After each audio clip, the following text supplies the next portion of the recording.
All right, so the superintendent's arrived. Dr. Jenkins, why don't you sort of lead us off, and then we'll go right into the presentation. Members of the board, we have several items on tonight's agenda, so it might run a little bit long. We're going to start out with a presentation regarding our ELL department. We are ready. Good afternoon, Chairman Suplet, board members, Dr. Jenkins. The first section I would like to start in today's agenda is our current status of the different activities that we did this past year, as well as what are our next steps for our department. And I would like to start with our legal framework. That includes, which is the meta consent decree, and it's how our state serves our ELL students all across. And it's a meta agreement between the State Board of Education as well as the League of United Latin American Citizens. It was written in 1990, but also revised in 2003. It addresses the civil rights of our ELL students, especially guaranteeing equal access to all educational programs, but also how we provide comprehensible instruction for our ELLs. It has 6 main sections. Section 1, which is our identification and assessment of ELL students, that includes the enrollment, and that actually starts at the enrollment of ELL students or a student actually at a school. When the parents complete what we call a home language survey, and it has 3 main questions which are part of the consent decree. If an affirmative response is given to any of the questions, then the child is tested for what we call a language proficiency. The second section of the consent decree is called the Equal Access for Appropriate Programming. And here is basically shares with us that all ELL students must be provided equal programming that is including instruction that is equal in amount, scope, and sequence. Section 3 talks about equal access to appropriate categorical and other programs. And here our ELL students must be provided with equal access to all the programs that are offered at the school as compared to non-ELL students. Section 4 talks about personnel. And here it's our ELL students must be taught by qualified personnel. And with that particular area, there's multiple paths in which our teachers can develop either through a certification or it can be endorsement. So a certification for those teachers teaching language arts, for example, includes they will take what we call the ESOL subject test of the state, pass the test, and then 2 additional in-service classes. Which are at to 120 hours. Endorsement is 300 in-service hours. Section 5 is monitoring issues as defined by the consent decree. And here is where our state has the right to monitor schools, but as well as districts on the implementation of 6 main components of the consent decree. Section 6 are outcome measures, and on a yearly basis, our ELL students take an assessment which is called the Access for ELL, and that way we'll measure the growth of our ELL students from year to year. Next section, these are different what we call categories for our ELL students, but I want to point out the different percents of each of them. So when we look at the first LY, which are actively enrolled in ESOL programs, and you're going to hear me say the acronym ESOL, and that stands for English for Speakers of Other Languages, and that's how it's written on the consent decree. That is 15% of our total population. That's 30,092 students. LF students are those who have exited the ESOL program, but they're monitored for 2 years.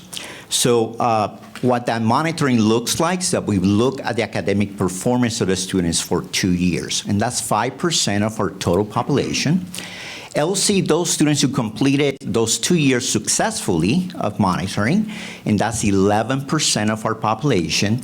And TN, those students who took the language proficiency assessment based on the home language survey, affirmative responses, that's 8%, they did not qualify. These are the top languages that our ELL students speak in our district. We see Spanish as the #1 language, and you can definitely see a growth from 16,763 to 18,624. Also, we have Haitian Creole, Portuguese, and also Arabic. Now, let's see our 5-year growth. I would like to point out, as you see, year 14-15, 15-16, and 16-17, the growth for each of those years in itself. Let's look at this for each of our learning communities. When we look at our learning communities, you see that the Southwest learning community with 8,411 ELL students, that's basically an increase from the prior year of about 1,000 plus students. Then we look at the Southeast learning community, followed by the West learning community, the East, and the North learning community. Now, I would like to share with you our graduation rates for our ELL students. Compared to other large districts in our state, OCPS has the highest graduation rate. And also, all of these districts have a large number of ELL students just like us. And I also wanted to point out that we outperform also the state, which is the black line that we see at a 62%. Ours is at 68.7%. In our state, Florida is part of 39 consortium states, and we have something that's called WIDA, that's part of the consortium.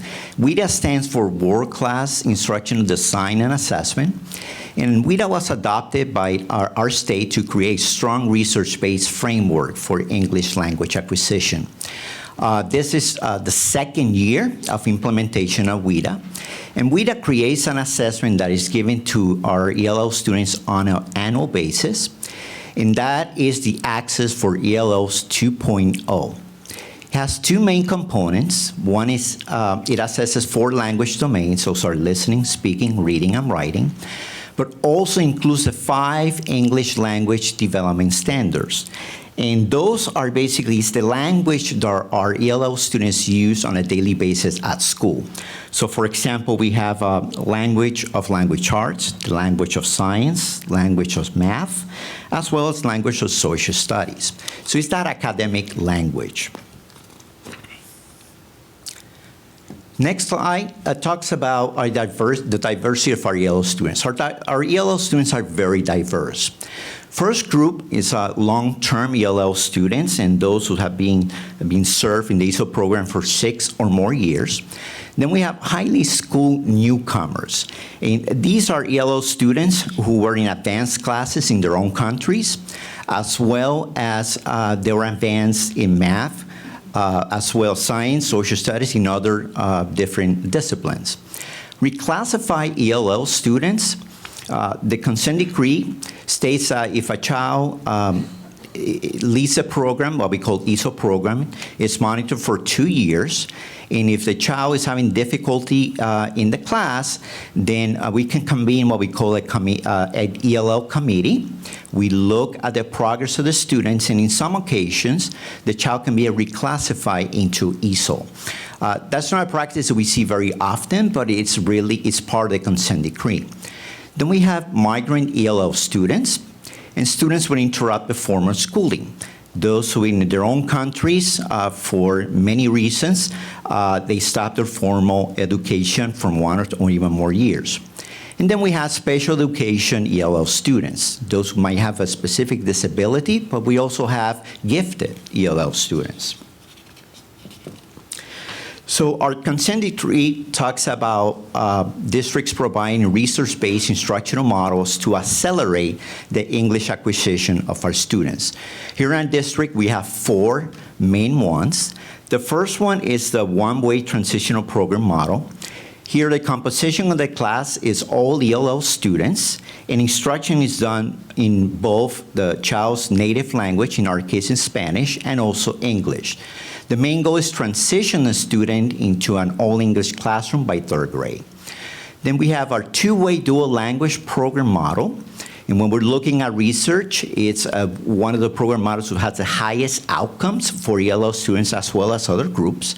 The composition of the classroom, it's 50% ELL students and 50% non-ELL, what we call native English speakers. Then we have what we call shelter instructional model. Here, when we look at the composition of the class, it's, for example, select one particular content, let's say science in middle school. It will be a classroom where we have all ELL students, and language as well as content is being taught in a simultaneous way. Then we have basic mainstream, where we have a classroom where we have ELL and non-ELL students. In all of these programs, our teachers provide different ESOL strategies to make that content comprehensible.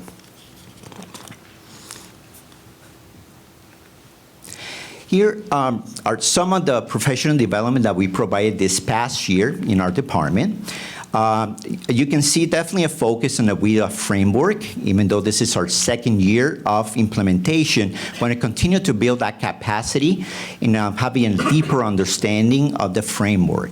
In addition to that, our department provides some additional support to schools concerning access, which is the assessment, and how to look at the what we call access scores, so that way the teachers can utilize that data to inform an instruction. The next section, you see some additional training. One of them is called the highly effective supports for ELL students, again, looking at what we call English language proficiency levels of our students and making those best instructional decisions to meet the needs of our students. Also, our coaches provide professional development as well as best instructional practices. In that last bullet, our senior administrator as well as our director provided trainings for our aspiring principals in the Preparing New Principals Academy. Now, this part is essential as we're looking at our future principals and them learning as well on best practices for our ELL students. Next section is we provide also professional development for our bilingual paraprofessionals. I think this is an essential component of the success of our students to also continue to build the capacity of our paraprofessionals. We did that through second language acquisition strategies, professional development, as well as differentiation of instruction. So again, going back to the different levels of language proficiency of our students. Here is just a picture of the multiple ESOL endorsement classes that were offered this past year. Multiple delivery methods, those included face-to-face meetings as well as hybrid approach with face-to-face and online, and also online classes. And I'll talk a little bit about online classes as we look into next steps. These are some additional trainings that we provided.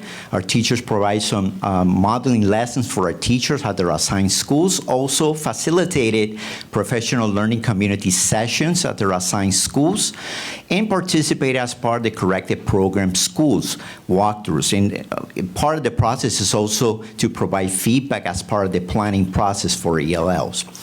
The last section, they administer the speaking portion of the access for ELLs. It's a way of actually supporting our schools, all hands on deck. Here for our ESOL compliance, we provided ESOL district-wide support meetings for all of our new and experienced compliance teachers, and also including part of our school business and providing that one-on-one support.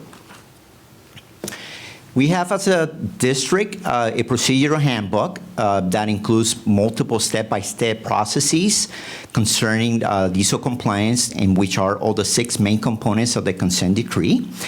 And also every 3 years, district had to submit to the state a completed and approved. So ours was submitted and approved by our state. For parents in the community, we look at a couple of areas. One, it is how to empower our parents to engage our parents with their own schools, ensuring that academic success. Our parent liaisons, which is a group of employees that we have in our department, have worked diligently what we call the District Parent Leadership Academy. In addition to that, they provided sessions that were in the native language of our parents. Now, I want to point out a tool that we have provided our parents. It's called InSync, and that's basically homework assistance and support for Florida standards. It's done through multiple languages. We have received a lot of great feedback from our parents because parents are also learning the standards, but also are able to help their children at home as they continue to expand their knowledge on them. One area is our ESOL classes for adults, our career and technical education sites, about 35 of them. But also, as our department, we have provided additional sites that include 9 additional ones through Title III. Now, so what are the next steps for our department as we look into next year in supporting our schools, but also meeting the needs of our ELL students? Now, everything's going to start during this summer. And the first thing that we're going to do is for our rising 6th and 9th grade newcomer students for our middle schools and also high schools, we're going to be providing a focus on a literacy development and English language acquisition professional academy for those students. We have, so how will that occur? Is basically number one, we're going to be pre-teaching the standards that the students will be introduced during the first 9 weeks of school. So we're starting early with this group of students during the summer, providing those additional resources and teaching them those ELA standards. We have already communicated with all the different schools, also submitted all the registration, and as of today, we have almost 300 students who will be participating in this program. So we're very excited about that. The second section is our two-way dual language program. We're going to be expanding our program, and I'll share a little bit about that in upcoming slides. But in order for us to move effectively in the move of expanding our program, we need to provide professional development for our teachers who will be teaching those classes, but also our administrators. So we're going to have 2 weeks for professional development for our teachers. The first week is about building best practices for our teachers. Is the know-how. How will they be instructing our ELLs, but also our native English speakers who will now be learning a second language. That includes also the additional resources for our teachers. And then the second week, once all of our teachers have received the foundation, the second week will be to plan the first 9 weeks of school. And that will occur during the summer. So our coaches will be working with them hand in hand. The third part for the summer, we're going to have a professional PD for secondary content teachers. So we're going to be bringing in Professor Margarita Calderon. She comes from Johns Hopkins. And the training is going to be called Literacy Strategies for English Learners in Core Content Classes. So this is where we're going to provide those additional resources and practices for our teachers in how to teach, for example, that academic language for our ELL students in those core content classes. When I came on board in December, one of the things that I've received as feedback from our own staff as well as from schools, we were looking at the amount of paperwork that was occurring at the school level concerning compliance. So we brought in a committee of teachers as well as district administrators. We looked at all the paperwork that we were completing, and we were able to reduce the amount of paperwork by 20% for all of our schools. This part is essential because the compliance teachers now will be able to spend additional time supporting their own teachers at the school level. In addition to that, we created, and this will be coming in for our upcoming year, a step-by-step ISO compliance modules. So in addition to have the procedural handbook, now they'll have a digital reference tool where our compliance teachers can click at any time throughout the year, and you'll have those additional resources. It will be online. It will be a presentation for them. This year is one of planning concerning a program. It's called Elevation. It's actually ELL Evasion. It's called a web-based. It's actually a web-based software platform. So this will be our first year of planning, and for year 18-19, we're going to be looking at including this for our schools. And what it does is basically it automates a wide range of reports to save our teachers time and improve compliance, all done in an electronic format. Also, we have a data dashboards where our teachers will have the opportunity to look at all the what we call access scores, all from their computer screen. So we're very excited about this point too. So expansion of our two-way dual language programs. When we're looking at the research concerning narrowing the achievement gap for EL students, but also for other students, we look at the two-way dual language program has the highest outcomes. So this past year, we implemented the Helios-funded school sites in 9 schools, and we have seen wonderful results. We have seen native English speakers now speaking Spanish, as well as ELL students now developing their English skills. So we have selected a number of schools that will be expanding to a kindergarten two-way dual language program this upcoming year. So what we have done is we have conducted parent meetings at those assigned schools so to provide an overview of what the program is. Secondly, we have met with the principals at each of the sites, and with that meeting, also selecting that teacher who will be teaching that kindergarten class for its upcoming year. In addition to that, and of course, I share with you all the training that we're going to be providing during the summer for those teachers. Now, that training doesn't end there. It will continue throughout the year. Also, OCPS two-way dual language handbook. We created a handbook as a resource for our teachers. Talks about the research, but also our administrators. So it's a handbook where they can actually go and as a reference tool for them. Part of our support is also an instruction. So 2 main components as we look at teaching and learning. We look at this upcoming year, we'll have some curriculum resource materials. So 2 main areas will be new for this upcoming year, but they're just, again, resources for our teachers. One is 5 essential practices to teach ELL students in ELA and content areas, and also scaffolding ELL standards for ELLs.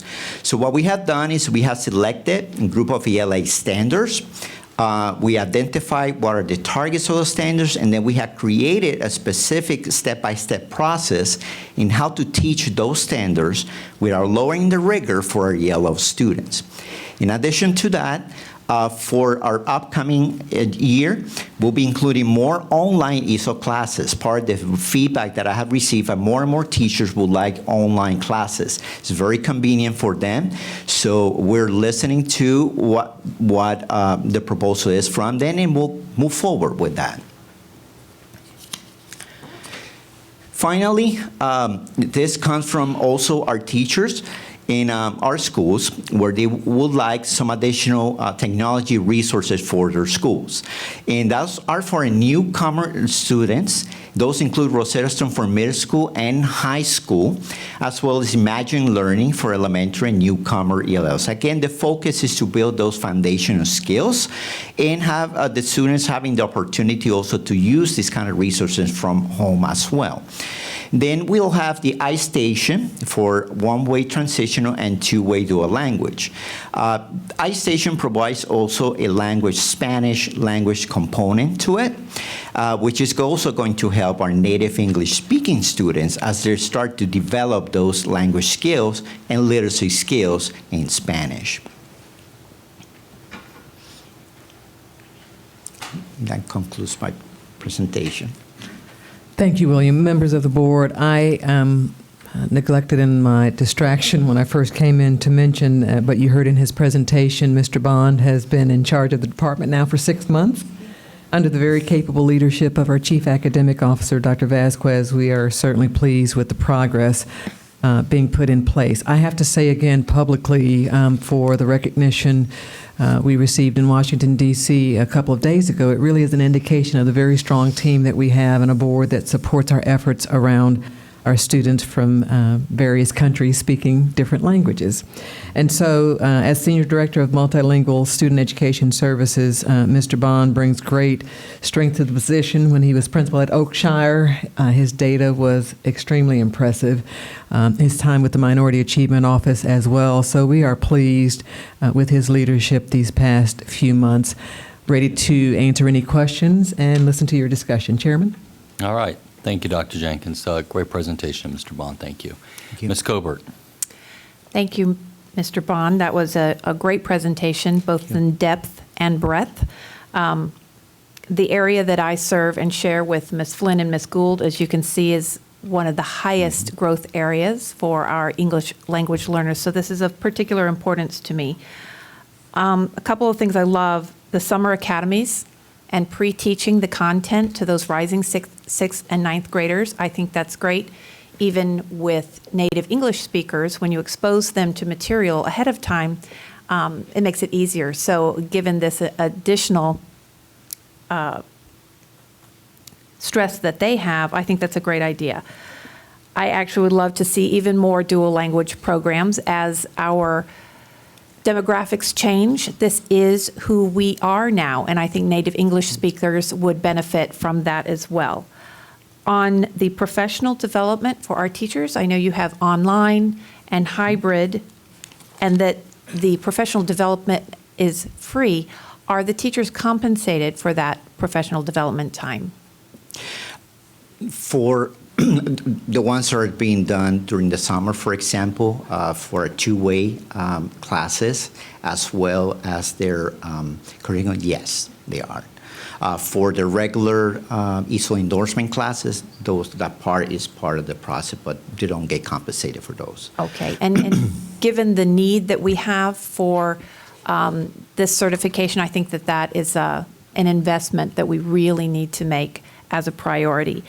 The other thing that I want to point out is, in talking to some of my principals in those areas that serve the majority of those students, it dawned on me that we can offer the SAT in Spanish for our high school students, but we cannot offer the FSA in Spanish for those students who have just arrived here. Often those students are gifted or advanced from the countries that they move here from.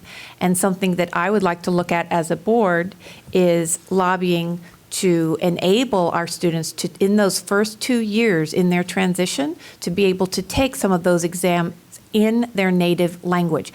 Texas does that currently, very successful, and our principals know the abilities that those students have. And I think during that transition time, that would be a really good thing to lobby our legislature to allow us to do. Dr. Jenkins. Thank you, Chairman. Just a slight adjustment.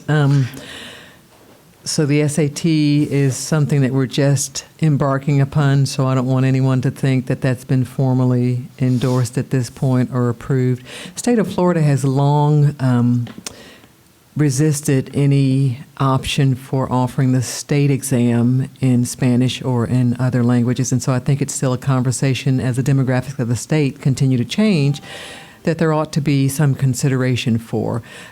We've had an exception for a student who had a Spanish version of the SAT in Puerto Rico, and are very hopeful we'll have more good news soon to come. Ms. Cadle. It was a great presentation, and having sat through some of those meta conversations back in the early 2000s to mid 2000s, I'm like, wow, we've come a long way. The one thing, and I don't need this information today, but in those years that you see that growth, I'm curious, how many students did we grow per year? in those years, because I think it's one of the things, if we get 5,000 new students and, 40 or 50% of them are from, are non-English speakers. I just think it's one of those things that when we as board members are out and talking, we know how our communities are changing, but John Q. Public doesn't understand. So while it shows the increase, I think it would be interesting to know that we had this many new non-native speakers and we grew this many. So that's something that, if somewhere down the road we could get those numbers, I think it's one of those, a percentage. That's one of those elevator speech type things. But great presentation. Thank you. Ms. Moore? I echo the compliments of my colleagues. It was really a wonderful presentation, and I'm very excited to see the expansion of dual language. I've been pretty familiar with the program at Tildenville for years, and just have seen certainly what the program has done for the students, the school, and the entire community. It's really helped in restoring the reputation of that school. And of course, then I had the opportunity with, I think it was Dr. Jenkins and Mrs. Robinson over at Lake Weston. We got to be at the Helios presentation. So maybe you could tell me which of the schools have the Helios and the dual language, and then where you think you might be going in the future, because it seems just incredibly beneficial for our younger children. Sure, I'll share that with you. So currently all, so to repeat your question, you would like to know which are our 9? Yes, it was several questions. I apologize. The first was which schools are the Helios programs taking place, and then where were you adding the dual language, and then if you think there'll be any expansion past that in the future. Sure. So we currently have, it's Weatherby, Ventura, Selwood, Apopka, John Young, Little River, Lake Weston, Oak Hill, and Chickasaw. So the expansion for only this upcoming year will be at Chickasaw, Apopka, Selwood, Ventura, Weatherby, John Young. Now, we're adding 2 VPK as well. One will be at Union Park Elementary, and the other one will be at the Washington Shores Primary Learning Center.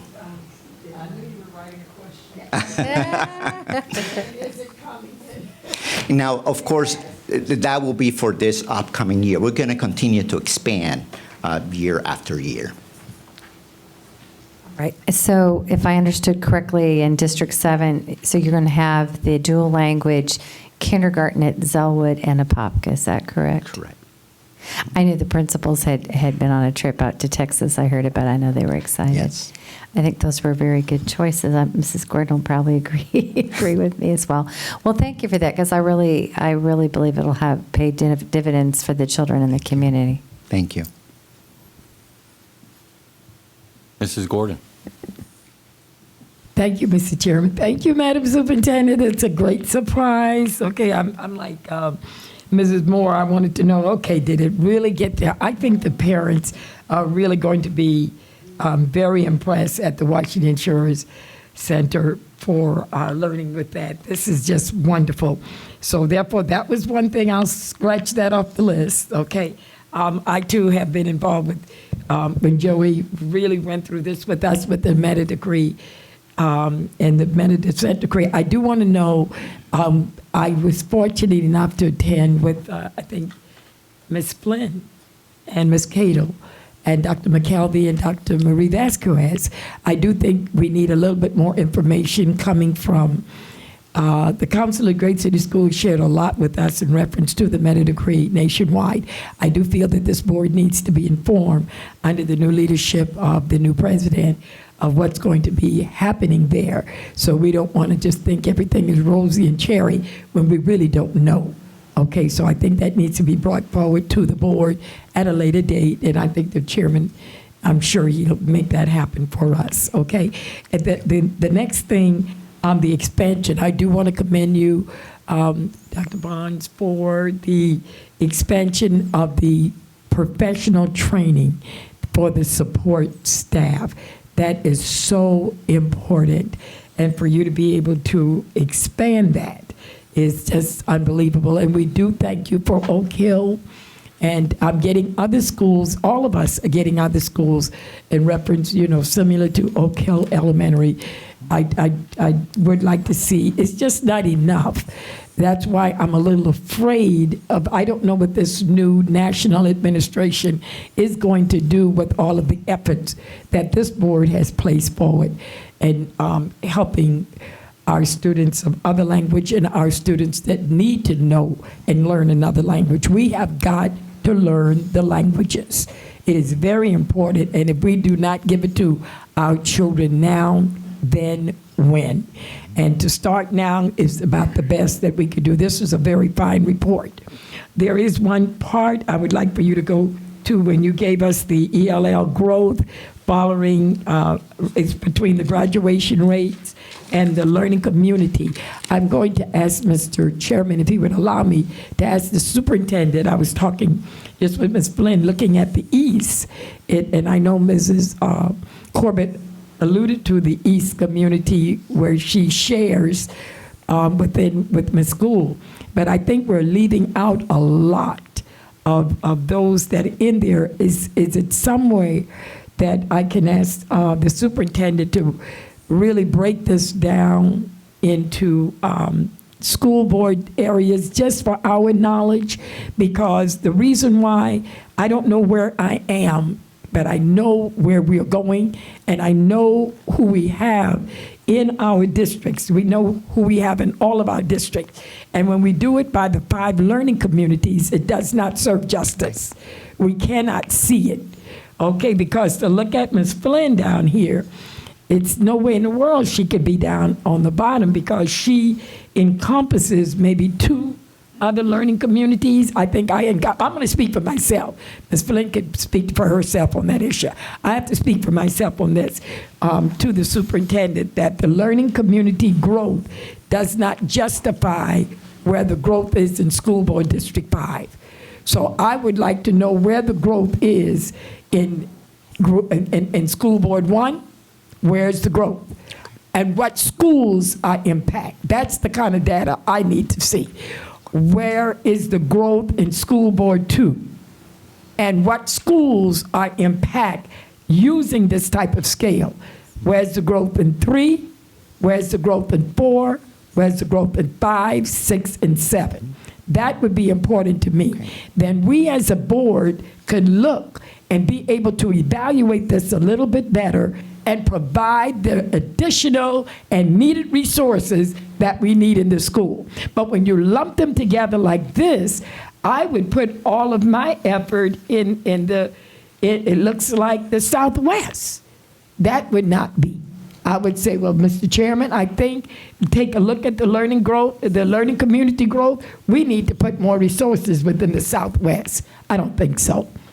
Based on this, I think we need to do it by the school districts so we can see what schools are being impacted. The learning communities are changing, but the school district within where we live and reside does not change. But we do know that we have a heavy growth coming in with ELLs and all of the students that are coming in there. So it's very important that we as a board be knowledgeable so that we can know where to tell the superintendent. We have a budget. We have a budget coming up this week. And if we budgeted it out, you would see Southwest would get it if we were based it on this data. That's just me looking at it. I would have to see where in any of these local districts, it may be Ms. Robinson might have been impacted. And then it may be Ms. Colbert. I had part of Ms. Colbert's district with Pine Castle, and I'm looking at a major change in there within the Edgewater. I have part of the Edgewood community. part of the Edgewater community. I have a little bit of everybody because I'm in the middle, but I do need to know where the greatest impact is in, Madam Superintendent. And if this could be given to us so we will know where we stand. Not only that, the school shared some great things with me today, and Ms. Corbett, and so did Ms. Robinson. We as a board need to know where the resources go. If we need to go, and if we know that we are affected like this, we can make a decision up here collectively as a board and see that those different languages get where those different languages need to be. And we've also spoken with the superintendent in reference before with the, what's the school next to Howard? The one that's very popular? Hillcrest, that we need more Hillcrests, okay? So this does not give it to us, that we could really go out, I'll speak for myself, not give it to me, that we could go out, Madam Superintendent, and say, where do we put the Hillcrests? And we knew that we needed something at the Washington Shores because the parents asked for it.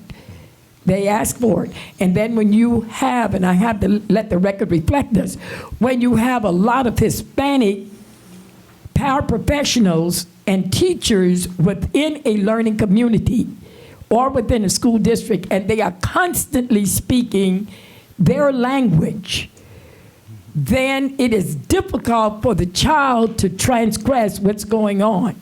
So if the child is learning that language and they are constantly hearing it, it will make for better learning and better achievement of that child. So I thank you, Madam Superintendent, Mr. Chairman, and Dr. Bond for allowing me to share that. So I would like to get that information to see where we need to go before the budget is finalized. Thank you. Sure, we can get that to you. Ms. Flynn. Thank you, Mr. Chair. Dr. Bond had given me the brief overview of the presentation yesterday, I think, and I agree with all my fellow board members. What great information, and what I like is that the superintendent, her staff, you're being so proactive in providing these services to those who really need it within our ELL. So I really appreciate it. I also made a comment to Dr. Bond that we have the English lessons for non-English speaking adults. Through our CTE or some avenue, I'd love to see us offer more adult language classes in Spanish and Creole. I just think maybe we can do that through CTE.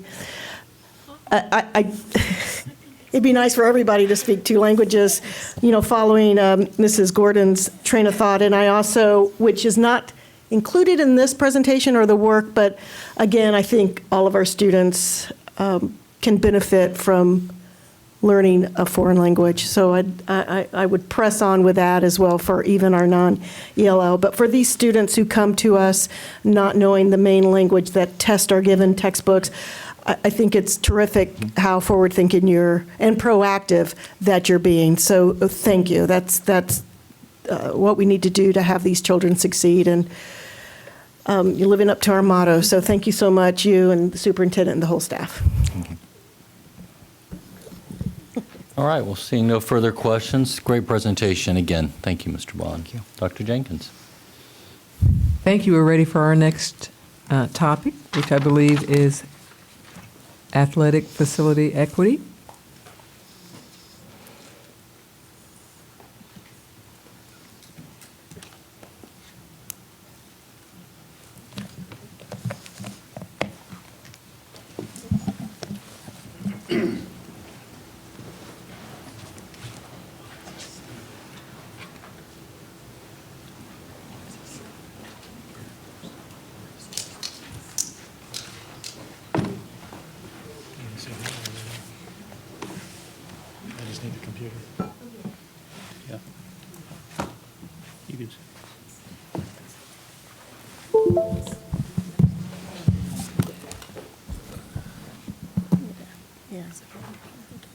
Chairman, while they're setting up, just a reminder to the board, this was at the board's request. I believe the chairman actually brought it up initially regarding how much equity we actually have in place for our athletic facilities.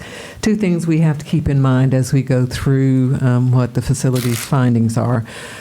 One, it's important to note the timeliness of various construction projects.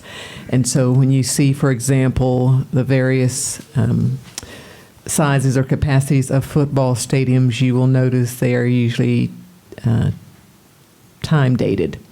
In other words, we built larger in the past and then smaller and then even smaller as time went on. As we've mentioned before, Cove specifically counseled the board that their investment needed to be in instructional facilities rather than athletic. At this time, though, we want to talk more around the issues of equity and how we can mitigate some of those differences between our stadium and various schools, what the district can do to mitigate those differences without exorbitant investment of funds, which we simply don't have at this time to invest. And so Mr. Morris and his team have gone through our athletic facilities and bring forward not only a summary, but some recommendations of how we might move forward as well. Mr. Morris. Thank you, Mr. Superintendent. Chairman, board members, as the superintendent was saying, when I go through the athletic equity, we've done a lot of research on district-wide on different schools. And we wanted to start with middle schools and K-8, since we have, the K-8s are really brand new facilities to the district. And although the middle school numbers are small at K-8s, they still compete with the other middle schools. So, you know, we started off with Wedgefield, and quite honestly, that was kind of a lessons learned for us on some of this athletic equity in dealing with K-8 versus the middle schools. So we've gone back and we've started working on design guidelines to make sure that we have consistency for the middle schools and the K-8s, because they can compete with one another on, you know, with basketball and track and field. So, you know, the Wedgefield, as I say, was the first one kind of out of the box, so to speak, and it's lessons learned for us as we go through all the rest of the K-8s that have been approved, that they would be equitable on the athletic side of things as the middle schools are. So that's what we're trying to achieve throughout the district. The middle schools right now, most middle schools are pretty consistent with what they have. Whether they use them or not, it's kind of a different story, but they're consistent with the amenities that they have out on their, you know, their playing fields and their tracks and whatnot. And that's what we've found throughout the district. Moving on to the high school gyms, and quite frankly, the middle school gyms also, all the gyms in the district, we're doing an assessment that hasn't been really done before as a program, where we've really looked at the schools before now to say, you know, if the principals have, you know, concerns about their gyms or whatever, but we've got so many, and we've got so many uses in our gyms. You know, we've had some discussions that, you know, the minimal use in our gyms is the kids that go to the school there. The majority use of the gyms are the community. The communities use the gyms a lot. The junior magic programs, the other, you know, the different AAU programs and all that.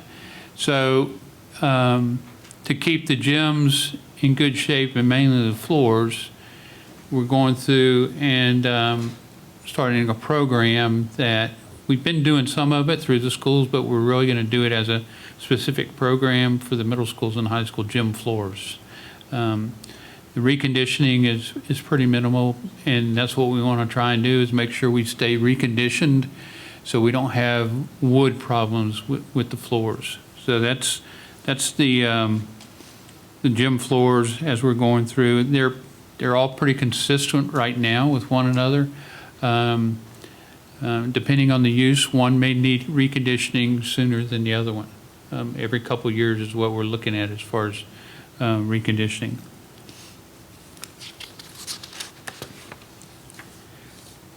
So moving on to the high school stadium seating, that has been a discussion topic for a couple of years, and we've spent a lot of time looking at, and so have the high schools, quite frankly, and looking at their seating, their game takes, their ticket booths takes, and so we've got a chart that we want to review with you, but in the meantime, we have decided that one of the biggest issues is the bands. And the bands, talking about, what schools do the band members carry their own chairs out and put them on the tracks? So we went through and talking with Harold Border and different principals at the high schools, whatever, and there are 7 schools that, and I'll show you the slide, next couple of slides, but there are 7 schools that where the band members actually carry their chairs out to the track. So the bullet point there, the temporary bleachers, that is for big games. We can go through it in a couple minutes as far as the big games, and then the band seating. And Dr. Jenkins has said that for those schools that where the band members have to carry their seats out there, that the district will provide the offset of seating bleachers so that those chairs don't have to be carried out and set on the track. So quite frankly, that's just one more component of the athletic equity, and that out of all the high schools, those 7 now will be consistent with the rest of them that have enough seating in their stadium for their bands.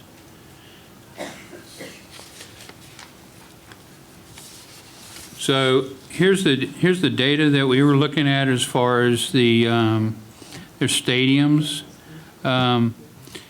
It's really a telltale sign of some of the mindset folks have as far as the size of stadiums and the games you go to, and there are some of the largest stadiums in the district that have quite frankly, the smallest attendance. But those stadiums were built a long time ago, and some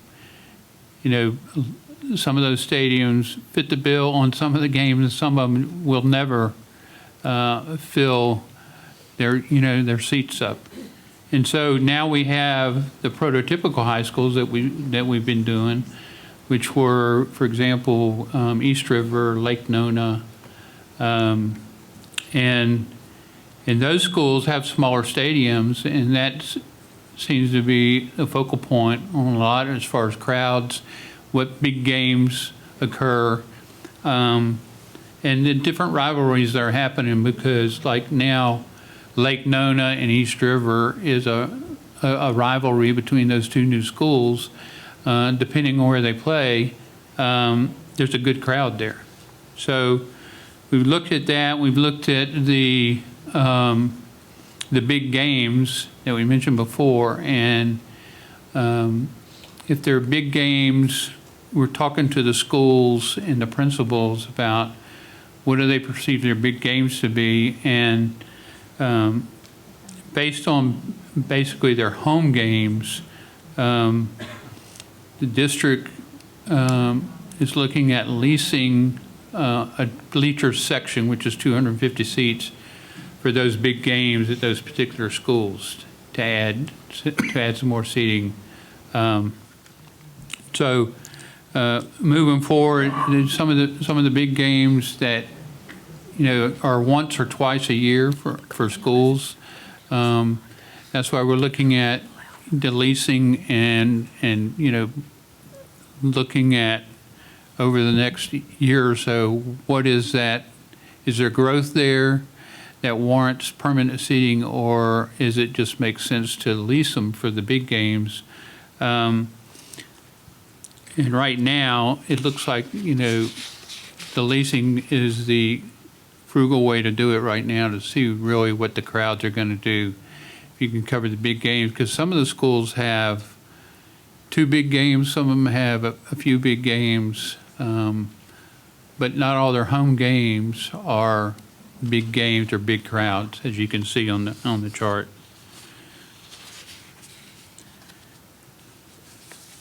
So moving forward to the, I mentioned before the bleacher seating for the bands, and these are the schools that we have come up with as far as where they didn't have adequate seating for the band, and the bands take their chairs out. So this is the list we came up with, and these are the ones that the district will be providing seating for to get the bands up in the stadium. And one of the things, to be honest with you, that I look at as far as this decision is a great decision for the schools. Now we leave it up to the schools to make sure that those chairs don't go to the track. And, you know, there's 250 additional seats, and probably a few more than what they need for their band. But the idea is to use them for the band. Get your band in the stadium and off the track. So from the numbers we're looking at as far as the high schools, we think that's very achievable and very important to get the chairs, you know, off of the tracks. So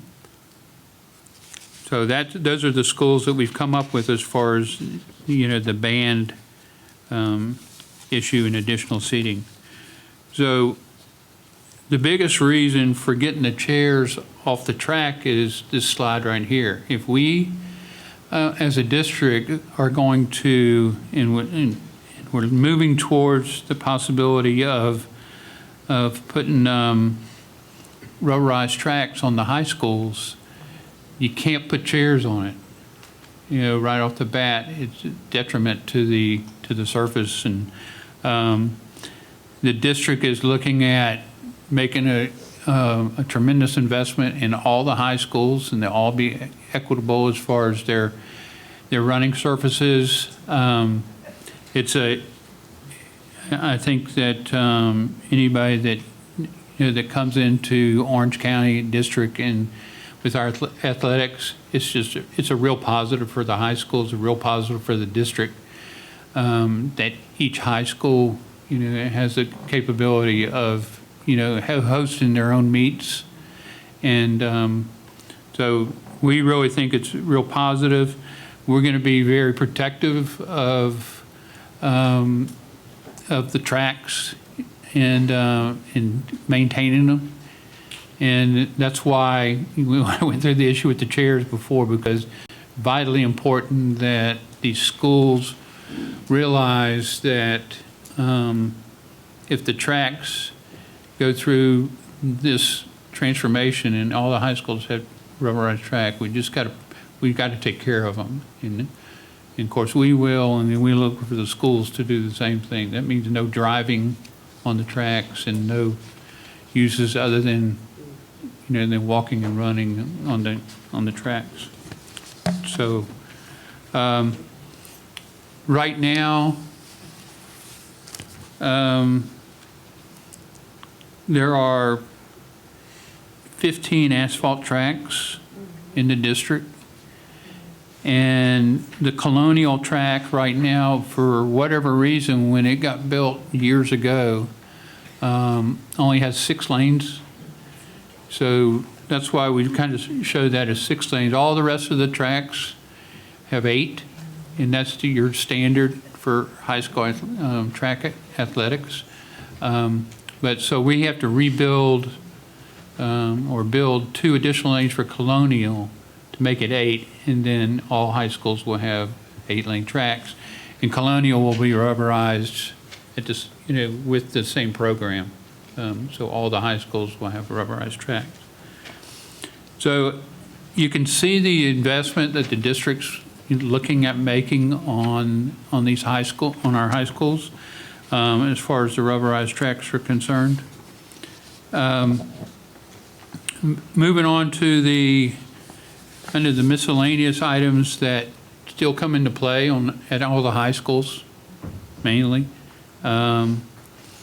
is the ticket booths. There were 4 schools that didn't have ticket booths. You go up to Nona or East River, or and you walk up and there's a couple parents there with the money box sitting on top of a table, and it just doesn't work. I mean, the security wise, it's not what Orange County should be about. There needs to be a ticket booth that some stopgap that for ticketing and money and security, basically. So we've looked into doing the ticket booths, and we've moved forward with that program for those schools to have those ticket booths by the start of next school year. So over the summer, we're working through that right now with the ticket booths. The other items are what we found in looking at all the high school sites, the field house, consistent with the amenities in the field house. They all have restroom, showers, weight rooms, pretty consistent. The field events are the pole vault, the high jump, the long jump. Because a lot of the high schools right now don't use their facilities for their track meets, so those don't get used as much. But for the most part, they all have them. Whether they use them or not, it's kind of a different scenario. Some schools use the pole vault, their pole vault pit, some don't. Some have a discus throw or a discus net, and some don't. So, but they're pretty consistent as far as having them. Concessions are consistent. We had a few schools that had problems with sound. We've gone in and corrected. Evans, for example, had an issue with their stadium sound system. We've gone through, and with the input from the principals and our athletic director and Harold Border, we think we've touched base on the stadiums and fixed the sound systems where we knew about them. And the baseball, softball programs are consistent from the different high schools as far as the fields and the amenities for the baseball and the softball.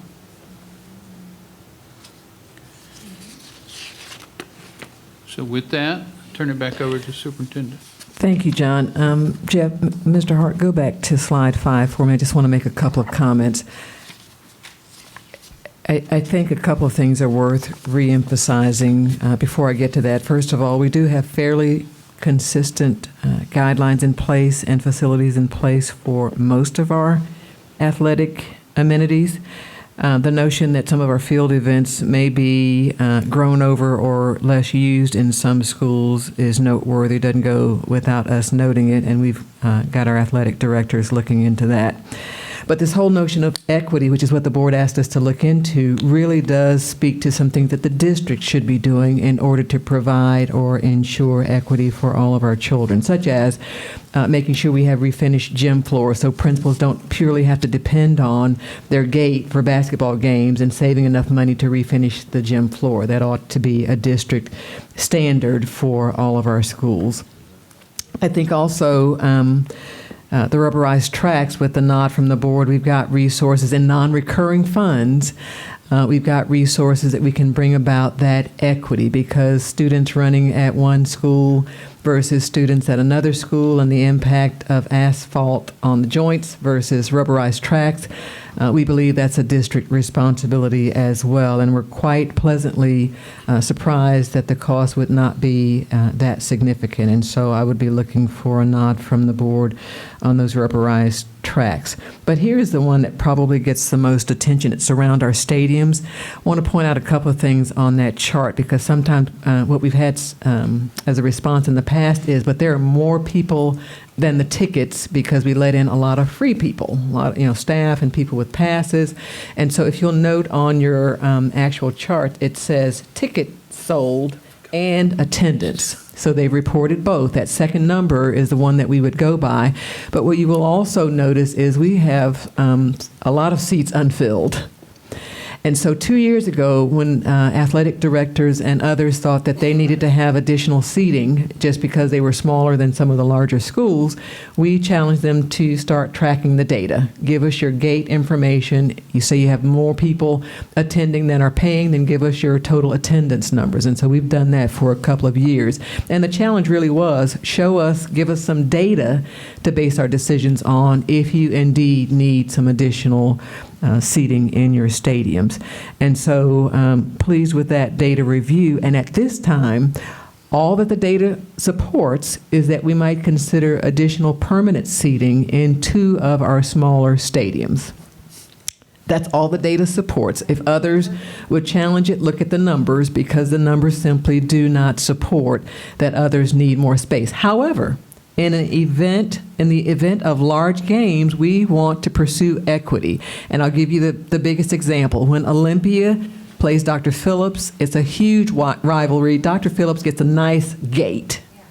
When Olympia hosts Dr. Phillips, they need to have the same opportunity for gate, and they shouldn't have to deduct the cost of renting some additional stadium seating. So on those asterisk games, the large games, the district will assume the responsibility for those additional stadium seats. And then that provides equity both in the ability to host their neighbors, but also equity in them being able to keep their gate rather than having to pay for the additional seating. Now, the challenge is still out there to athletic directors and schools to get their attendance up, but we cannot consider a matter of equity just to add more seats everywhere because the numbers don't support it.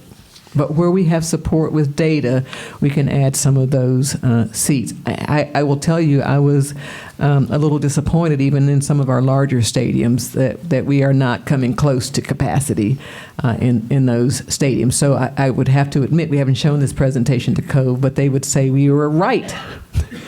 It wouldn't be the best investment of your dollars, but I have data that supports 2 of our smaller stadiums need something more permanent because they're getting too close to that edge and going over the edge on their capacity. In the meantime, I think the district centrally can support those large rivalry games and not have the schools needing to pay for leasing the stadium seats out of their gate dollars. That being said, Chairman, we're certainly happy to answer any questions and listen to your discussion around equity in our athletic facilities. Chairman? Thank you, Dr. Jenkins. Mr. Moore, Senior Team, Mr. Hart, thank you. Ms. Cadle. Thank you. The fact that East River shows up on almost every slide, we need to make sure that seeing people collect the gate at a table with kids hanging around and stuff, we need to do those things. Superintendent, I was out at the East River University football game, and the university band is huge. And they had pulled all the chairs out, and it started raining. And so, sometimes you need those seats for the visiting band, not so much for the home, because like at East River, their attendance isn't to the point that they've kicked the band out of the home side. So the band's in there, and then the parents are there. But, when the university band came, and they just kept coming and coming and coming. So I'm glad to see that we're going to be able to address that need, because we as school board members always get phone calls. I only want my child to do concert band, or I only want my child to do jazz band, and I don't want my child marching. And, we've always said that's part of the curriculum. That's part of that class. So I'm glad we're going to be able to take care of that need in those schools that need to have some permanent seating. I'm glad to see that we're moving to rubberized tracks. You have my support on that. And then one thing that just popped up, and John, I don't know, I know that it's made its way to Marcy, but I don't know that it's made its way to you. But when you were talking about equity in the middle school tracks, Blue Jacket Park, which is the partnership for Glen Ridge, they do not have a shot put area. They do not have a long jump area or whatever. And that just kind of bubbled up in this week. So we're going to have to look at that. But as we move forward in partnering with municipalities or whatever, we need to make sure that whatever that standard is, that is built into those interlocal agreements or whatever. So, because Blue Jacket Park, it's got certain limitations on how much land is there. So if we're entering into these joint uses, we need to make sure of whatever that acreage or square footage or however you figure that you need for the track and the different things, that's figured into that agreement with any municipalities or county government when we're working on it. And like I said, it just bubbled up this week. And I guess it's because it's track season and the parents are going to different schools and seeing, well, they have this and we don't have that. So, anything we can do. And to my fellow board members, facilities was awesome with Wedgefield when we discovered that there were certain things missing, even to the point that the track hadn't been lined. So oops. And so, and we found out early enough in the process that they've been able to have track season out there. But facilities was very responsive, worked with everyone to make it happen out there. So I can't say enough for you all going back and taking care of what needed to be righted. So thank you. Ms. Gould. First, thank you. I am thrilled with some of the changes that are happening. One question, Windermere High School is being built with the prototype seating. Are we planning in advance, especially knowing that we will continue to grow and push the maximum in student capacity in our West Orange schools for some years, to have that extra stadium seat for band, et cetera, that they can't run anywhere either in the rain because they can't go into the school and get what they need. So we need what they need there. That's one. That's really the only question I have. I think we do as an athletic system need to look at promoting our games more in the community because people love the Friday Night Light thing, and we need to do that. But it is the chicken and the egg, and we've discussed Olympia's position to the concession stand and things that make it a very uncomfortable place to be, even with 1,000 people there. Never mind 3,000 to 4,000 people. The one time they made the playoffs that I remember, way back in my dusty cobweb memory. And these numbers also don't reflect, West Orange and Dr. Phillips are often in playoffs and championship games. And I don't think that is reflective here just because of the time snapshot. And then we can't seat 5,000 people in that stadium or 6,000 people in that stadium. They are everywhere. And when you talk about Great Gate, that pays for a couple seasons. So I think as we move forward and when we can, we need to look at that, the kind of the cart and the horse at certain schools, but also if I could get the thoughts about the Windermere High School and the county park partnership. Ms. Gould, the partnership with the county on that new stadium is prototypical seating. There is an area beside those seats that can be used for expansion, keeping in mind that it is a county facility, and we could always work through issues if there's a need for additional seating with the county, but there is physically room for expanding the stadium on the home side. So if we discover there, because that is a rubberized track, and we don't want them carting chairs from the school, a mile down the road, what if there's no place for the band to be? How are we going to handle that right from opening? So, I mean, we're going to be a full school even without seniors. thank you, Chairman. So I think two things we have to keep in mind. Number one, we have to monitor the data. Number two, it's the county's facility. I believe if we can make the case that we need additional seating, we can move expeditiously even with the least seating, as we're doing in some of our other schools where we have need. If you recall, though, Lake Nona had to grow, and in fact, they continue to grow, but when they first opened, they didn't have the kind of turnout or the gate that they were hoping for because you don't have your senior class initially. So we will monitor it closely and have the capacity through leasing to immediately provide some additional stadium seating there if we need it. I think you mentioned another point that's critical as well.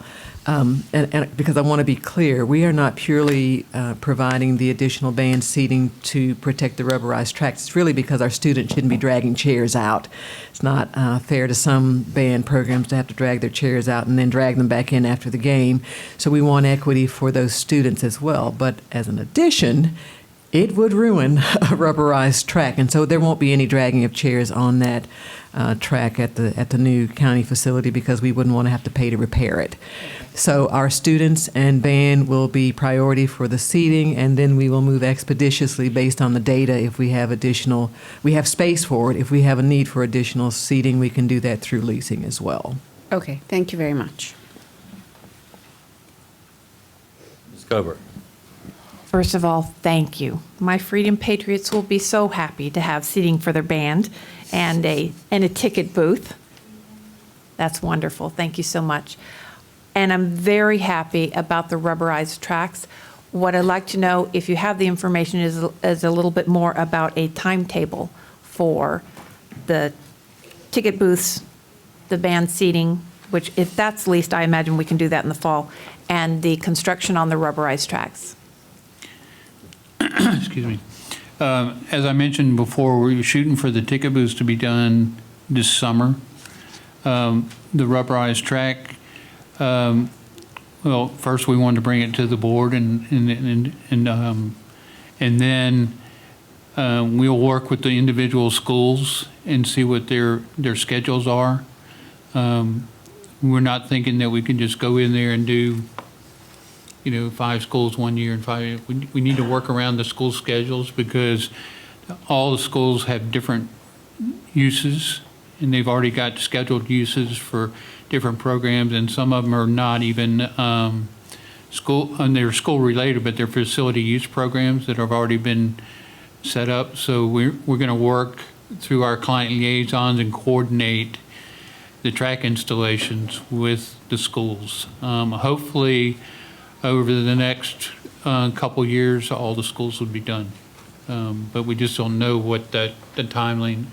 The schools really use their tracks from December to now for different programs and stuff like that. And so we just got to figure out. And then during the fall, it's football season. So can we be doing a track? Can we be constructing a track during football season? So it's limiting as far as the coordination of it, but that's what we've got to look at. All right, thank you. And Chairman, what I can assure you of, board members, is that we'll make sure we spread those new rubberized tracks throughout the district. There won't be one learning community or one district done at a time. We'll make sure it's spread throughout the district. And I can also tell you Colonial will be first because they have not enough lanes. And so as we're correcting that, we will get, it wouldn't make sense to increase 2 more lanes of asphalt. We are going to make sure we deal with their rubberized track for starters. And then we'll make sure we're doing it we'll make sure we're doing it across the district. I'm sorry, you trying to, you? No, I'm sorry, I was answering. Okay, I said, didn't do a great job, so we should go cross-country. cross-country. Thank you, Chairman. Mrs. Robinson. Thank you. Most of the questions that I had have already been asked and answered, so I don't really have any questions. I just want to say thank you very much. I'm so excited that we're bringing everything up to be equitable. I'm fortunate that Edgewater and Evans both have very nice-sized stadiums, so we don't have those problems, but I'm thrilled that the schools that are newer, that do need to be brought up to the standard, are going to have what they need. So thank you for that, and go rubberized tracks. I'm all about that. Thank you. Ms. Moore. I was telling Pam, I know we've been working on this for years. So when I saw the little asterisks by Ocoee, I about fainted. I was so happy. So I wanted to tell you just a little bit about the Ocoee season. And it really, the numbers were better, but that was very deliberative, and it took the community, and it took a plan. And Mr. Morris came out a year ago, and we hashed out what the school would do, what he would do, and it made such a difference. There were a couple of those games, by the way, that it was really raining. So that it was the second week. I still remember that because I didn't go anywhere. And so if you see everybody's, that might make sense when you're keeping track of the tickets to note if it's really a torrential downpour, because needless to say, we're not going to sell many tickets. But board, I just want to tell you some of the things that they did, some best practices to help get the numbers up. And the first thing, Mr. Morris, was he moved, and I think you did that at East River as well. And I'd be curious to know if Mrs. Cadle thought it helped. But you moved the home stands, 15, 20 feet closer. They were so far back, you felt like you weren't even in the game. It was like, oh, this is just awful. I mean, when I would go to that game, I'd stand on the field because there was no way I was sitting in those bleachers. I couldn't hear the announcer. I just didn't have that same feel at all. And so I finally made it to a game, and I was sitting up there, and there were parents and grandparents. And Mr. Morris, it was full. I had never seen those terrible bleachers full, but once they were forward, people were coming. And then you all love Mr. Hendricks, I know, like I do, because he's organized that. You say here, Mrs. Gordon, Bernie Hendricks. Well, he has the most fun band. I mean, he wins every parade he's in because they are just the most entertaining bunch. But, for 8 years sitting there flat in the chairs. And so the first time I went to that game and they were up in bleachers, oh my gosh, I was like at Florida A&M game. I could actually hear them. I mean, it was fun when I would stand down there in front of them, but, in the stands, you didn't get anything. And now this band. So that really, really helped, and I know the school paid for that. And they were thrilled because it made a difference. Now, there were a lot of things they did. They had the marching band in the courtyard in the morning, and I had a church partner who was working really hard, and the mayor was involved with the alumni group. So there were a lot of pieces to trying to get the excitement together at a game. But because I missed a few at the beginning, the rain, and I was, at West Orange, I was at Apopka or Wekiva or whatever, when I got to that Ocoee game, I was like, what happened? Total different atmosphere. It was just absolutely amazing. So, got to go big, and you have to look at all those moving pieces. So thank you, Mr. Morris, to your staff for moving those bleachers. That was just so key to their success. And the team actually won their division. Now, chicken or the egg, I don't know what caused what, but it was a great season, and it really did impact the culture and the excitement and the pride in the campus. It made a tremendous difference. I even had the football players out there later. We were cleaning up, doing a beautification day, and I was out there with all the athletes. I mean, there was 250, 300 kids out there. You could just feel, and you painted the outside of their building, by the way. So all these things happened in 1 year, and it just made a tremendous difference. So thank you. This has been something I think I've been talking about I know the press boxes went in 2012, 12 maybe?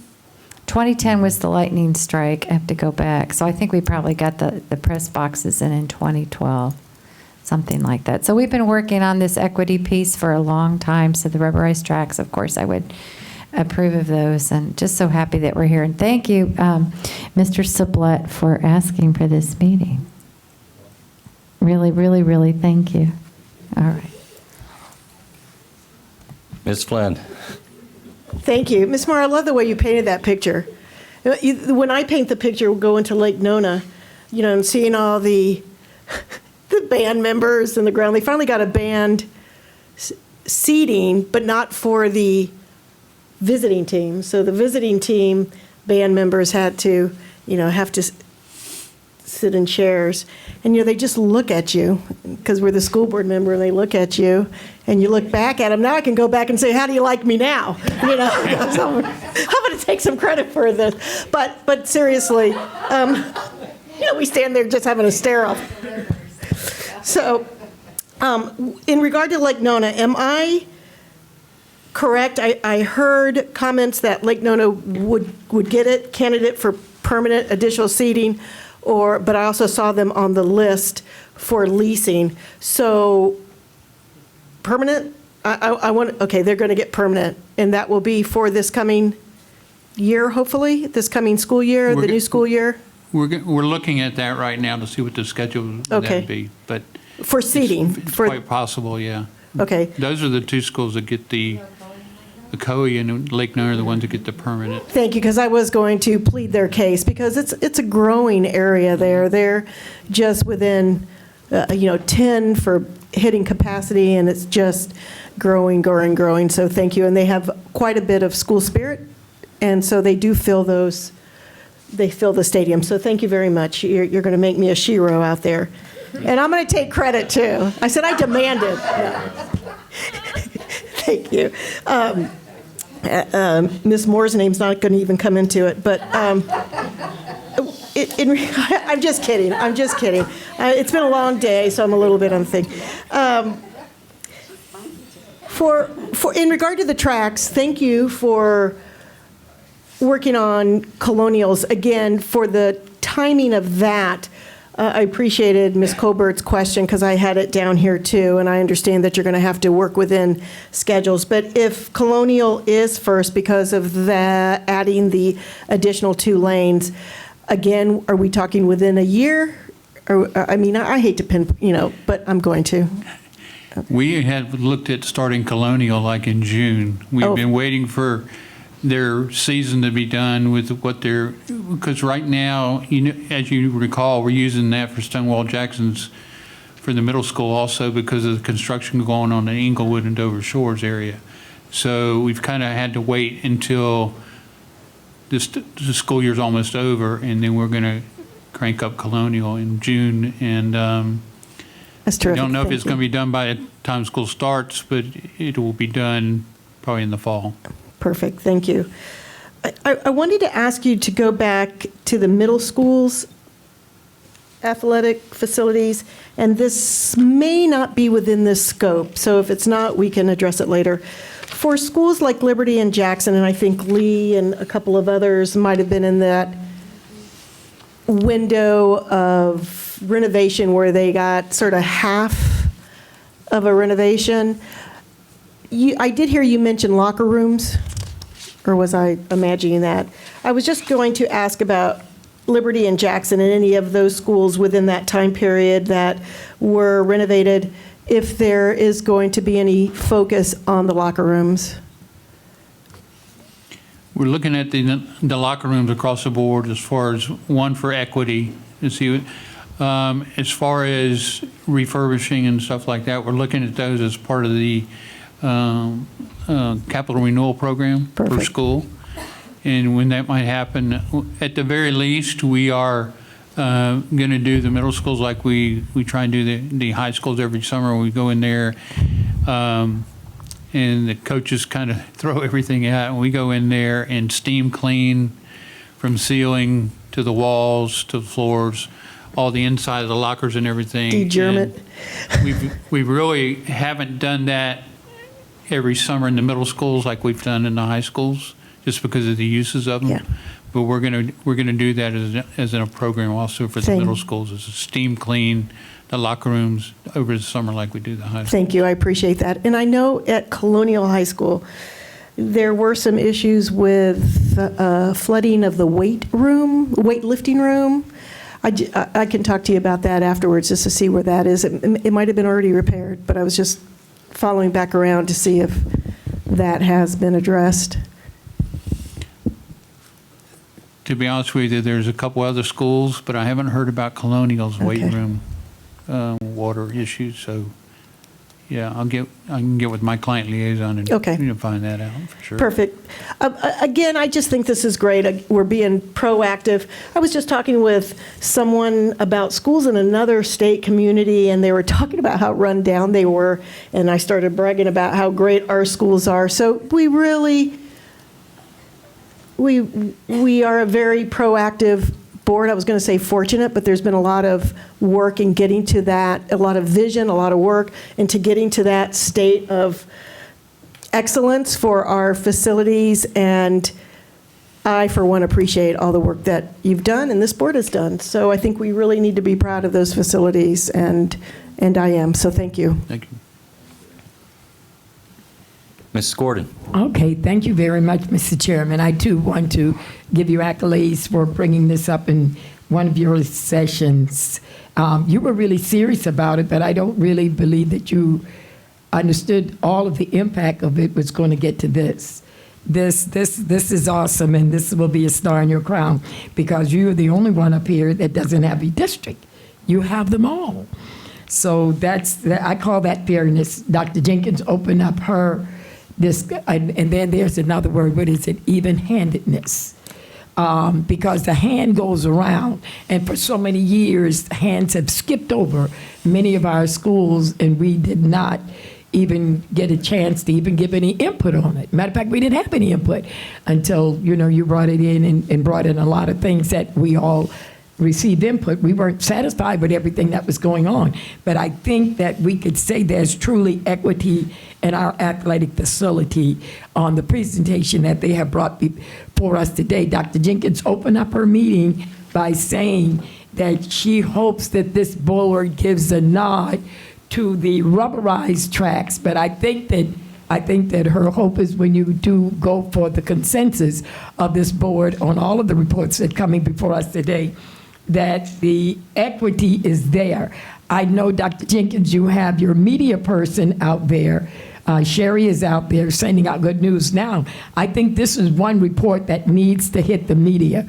Ms. Flynn and I have already sent to Facebook and a couple other places the work report, because I think the public needs to see this and to see what you're doing. There were a couple other things that I wrote about the quality of being very fair in this report. I don't know how you all did it, because it never has really happened before. Before Mr. Mars came on board, coming out of facilities, there is impartiality, and I cannot stress that enough, of how long many of us have had to wait. And that's why I bring out the word of fairness, even-handedness, that you do feel good. I really want to say that this report brings about much objectivity. Justice have been served today to this board. Now, what this board will do with it from this point on, this is just a work session, because we will have to go and vote it in, and then there will be funds that will be spent. And I do hope that this board will keep in mind what the superintendent said early, that equity needs to be served. There should be evenness on the east side, on the west side, on the north side, and on the south side. And I hope that whatever board comes, that the record shows that this is the thinking of this board under Mr. Sublet's leadership and under Dr. Jenkins. You've heard it today. Chancery, I think the lawyers in the audience can say that it has been served today, it has been done, and this is one of the best equitable reports I've ever seen in my life, being on this board. I've never seen the fairness come about in such a way. And then I think you only had about, 4 or 5 pages. One whole page went to the superintendent comments. That could have gone on the other slide and saved you a page or two. But I'm having fun with that. You all didn't get the joke, but it's okay. But I just think it's one of the shortest, profound report that we've had to come before this board that has covered so much. So I do want to say to Dr. Jenkins, with your continued winning leadership, that you exalt with this board and at this board table is just impeccable. And then Mr. Morris, a man of few words, but a man of many actions. It's just an honor to be working side by side with you, because you have 8 different personalities up here. And you have to deal with the chairman, you have to deal with each one of us about certain things. You heard it tonight about what right in our school. The public doesn't get to hear all of that. But I do want to commend you. You have an awesome team standing by you. You have an awesome team. I mean, Tony was even up on the 9th floor today. I said, what you doing up there on the 9th floor? I think she just want to make sure everything goes well. You have Jeff, and I mean, everybody's in the audience standing for you. The board, I think the chairman recognized you at the board. Ms. Colbert chaired that meeting. We recognized you. My district just think that your team is the best. When Mr. Will you all just wave your hand, because we don't know everybody on the team. Wave your hand. I won't make you stand. Now, I think we owe you a round of applause, because you guys have done it. You've done it. And then another thing, it shocked the devil out of me. I've been saying it for Jesus out of me. Okay? It is. I have to keep up for the last fight. But when I opened up the OCPS webpage and I saw Oak Ridge, but not only just Oak Ridge, but many of the schools, we said, Dr. Jenkins, you cannot not let the taxpayers know how much we appreciate them. They need to know that they don't know. And Pam Gould showed me that today. And Ms. Robinson showed me it the other day. We are assuming that they know what we know. They don't know that we are building these beautiful schools in their community. Ask them. They don't know. When that man came before this board from Winter Garden and said, Ms. Gordon, let them tear down all their school and close them. Nothing has happened like that. And we had to take him and show him, and I think it just blew his mind. But I want to say you have one of the best teams. I don't know how you get it done. There's no discussion of angerness. It's just equality at its best. And I thank you that you use it, and I thank Dr. Jenkins for putting it on the front page of our web, saying, I just wanted a little sign on the front page saying thank you. But I am very impressed. So thank you, Mr. Chair, for your leadership on this, and Dr. Jenkins, your continued leadership, and Mr. Morris, you and your staff, you just keep working, and maybe they could get a break sometime. Thank you. Mr. Jenkins and I are trying to figure out what we need from Mrs. Gordon real quick, so we can strike while the iron's hot here. Thank you, Kat, for those kind words. Great presentation, Mr. Morris. And thank you, Dr. Jenkins, for being such a receptive ear to the board. And I think we're all really excited about the rubberized track, so appreciate it.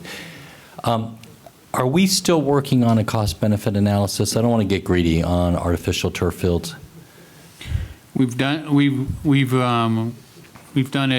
comparison, and the numbers really are very close to one another as far as square footage, sod versus AstroTurf or a synthetic turf. We haven't completed it totally yet to nail it down, but it's fairly close over a 10-year life cycle. Well, again, I truly don't want to get greedy, but I sort of do, because, we're just, Boone is self-funding an artificial turf field. Winter Park has one. Trying to think who else out there has one. West Orange has one. I just think it's the next issue we're going to have to deal with. And, I just, to weigh in where I stand on the issue is, I would not want us to do it if it was not really close to cost neutral when we compare the cost of artificial turf and the need for replacing it every 10 to whatever years you need to replace it. as opposed to the fertilizer and resodding needs of natural turf fields and maintenance needs. But if it came out to be relatively close, to me, relatively close, meaning, within $400,000 or $500,000 per field over a 10-year period, then I would certainly weigh in on in support of artificial turf fields. Just for a whole bunch of reasons. They get so much use, our fields, as you know, Mr. Morris, and I think every member of this board knows, and they get so much use, frankly, from outside groups, and I think that's a good thing. I would never want to end that. I think it's a very good thing. But whether it's lacrosse leagues, Pop Warner football leagues, soccer leagues, and all of us go to high school events, and I think all our fields are variable. I can't really speak to a number of members' fields. There are some fields, every time I go to them, they look gorgeous. But there are other fields that, by about this time of year, they look like sand pits, and they are. And even the miracle worker, turf manager can only do so much over those 2 months in the summer. And what I really regret or don't like is when you go to a field and it's September, October, and it's already got bare spots in the middle of it. And I don't blame the schools for it. They just get so much use. So just something I hope we'll look at, on that issue. And I really hope that if it is cost neutral, incrementally, I'd love to see us get on a rotation where over a 10-year period we do hypothetically 2 schools a year, and that way they are up for renewal 2 schools per year on a rotating basis as you go forward. Mrs. Robinson. Since you brought it up, I just wanted to point out, if you're doing that cost analysis, be sure that you don't in your calculations of how often we're resodding the high schools currently, you really should be doing how often we really should be resodding them, because I can speak to the fact that they're not getting resodded as often as they should be. So I think the number will probably be higher. I can tell you, from a school that's a small school site where you don't have a lot of practice fields and you have everyone using it, that is one thing you do. Your fields turn to dirt very quickly. The schools that have a larger school site and have more areas of places for their band to practice and their ROTC to practice and everyone else, their fields don't get quite the trampling. And then, we were talking about some of our schools, some of them get used for other things, YMCA and other things, so they just turn to dirt. So thank you. All right. Again, thank you, Mr. Morris. Mr. Hart, thank you. Dr. Jenkins. Thank you, members of the board. Our next discussion is regarding alternative pathways to graduation. Again, this was something requested by the board. We have several initiatives in place and programs in place. The end result being to get as many of our students across that hurdle of a high school diploma as possible. And clearly, every child may not get there through our standard usual methods. And so what we will share with you during this presentation are some of those alternative pathways. Dr. Bernier and Dr. Borda will walk us through. Thank you, Superintendent Jenkins, school board members. Dr. Borden and I would like to begin this evening by thanking you for the opportunity to present this evening the information regarding alternative education and choice programs within Orange County, and how those support alternative paths to graduation, and how the high school office and school choice office are collaborating and assisting both students and families in making informed choices. Dr. Border and I will be presenting information based upon the agenda provided and exploring the programs we have in place, as well as additional programs of support that exist now and will be coming in the future. In addition, a review of our high school's current actions and the future opportunities will also be highlighted as we collaborate and support all students on that path to both a career and college outcome.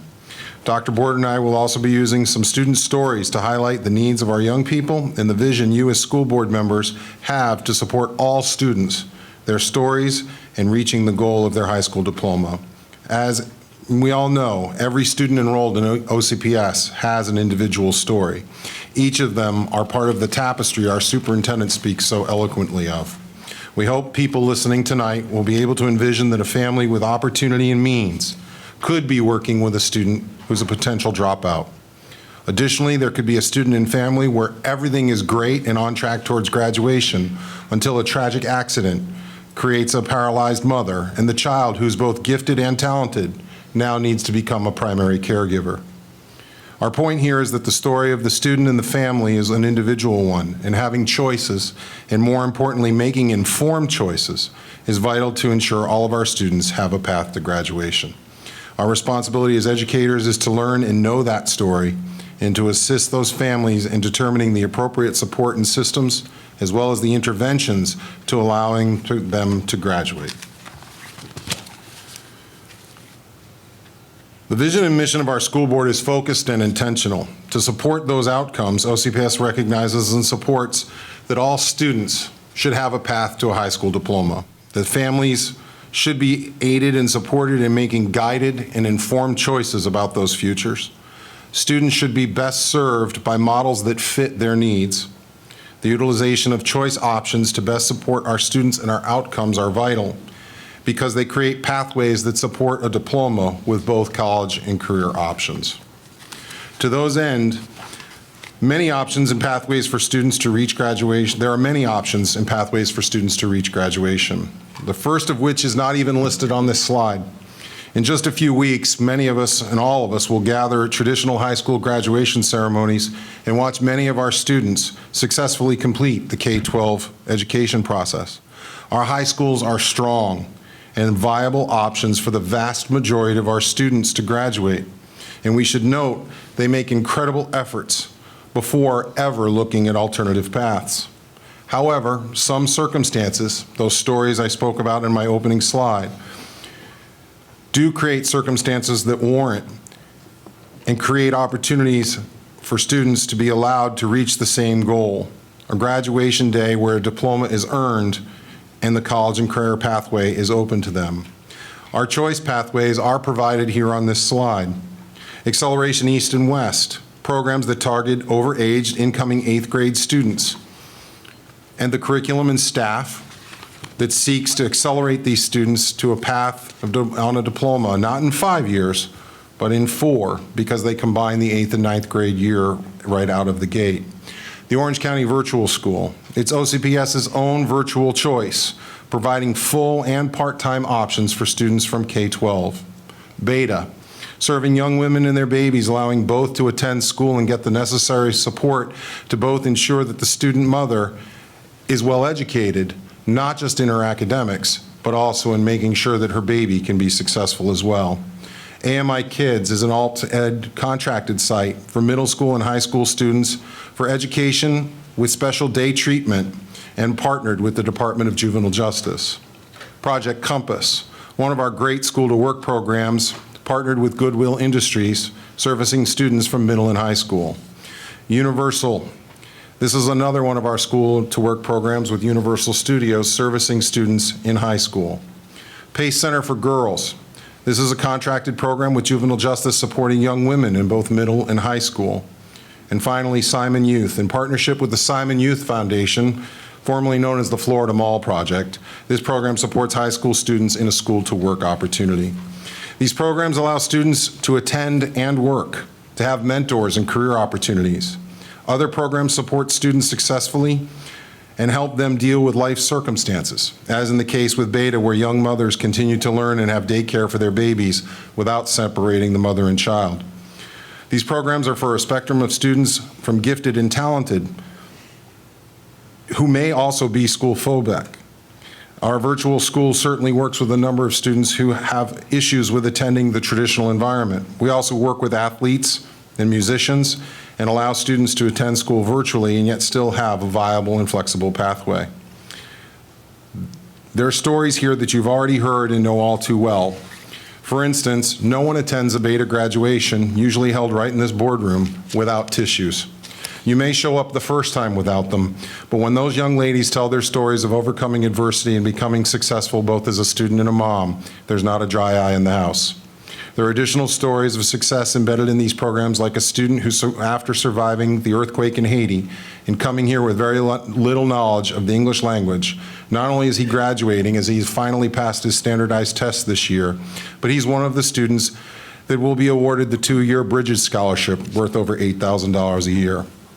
A student at Simon Youth Academy currently was a dropout, and this is important to note. He was sitting at home when his high school found him. He didn't come to us. The guidance counselors, following up on a withdrawal code, located him and learned of his story. What happened was he began to deal with the illness of his mother and homelessness. The school contacted Alternative Education, and working together, they've provided him an opportunity at Simon Youth Academy. As of this date, he's on track to graduate in just a few weeks. Finally, we have a student who came to Project Compass 2 years ago as an unmotivated young lady. She only had 4 credits. Through hard work and the support of the staff and the guidance counselors at our home school and our alternative programs, she will be graduating this year. Our programs don't stop there, however. We have some additional ones as well. The first group of intervention and support for students are the Village School, which provides temporary placement for DCF and/or the court system serving students ages 6 through 18. University Behavioral Center, which is a middle and high school program allowing for education and behavioral treatment.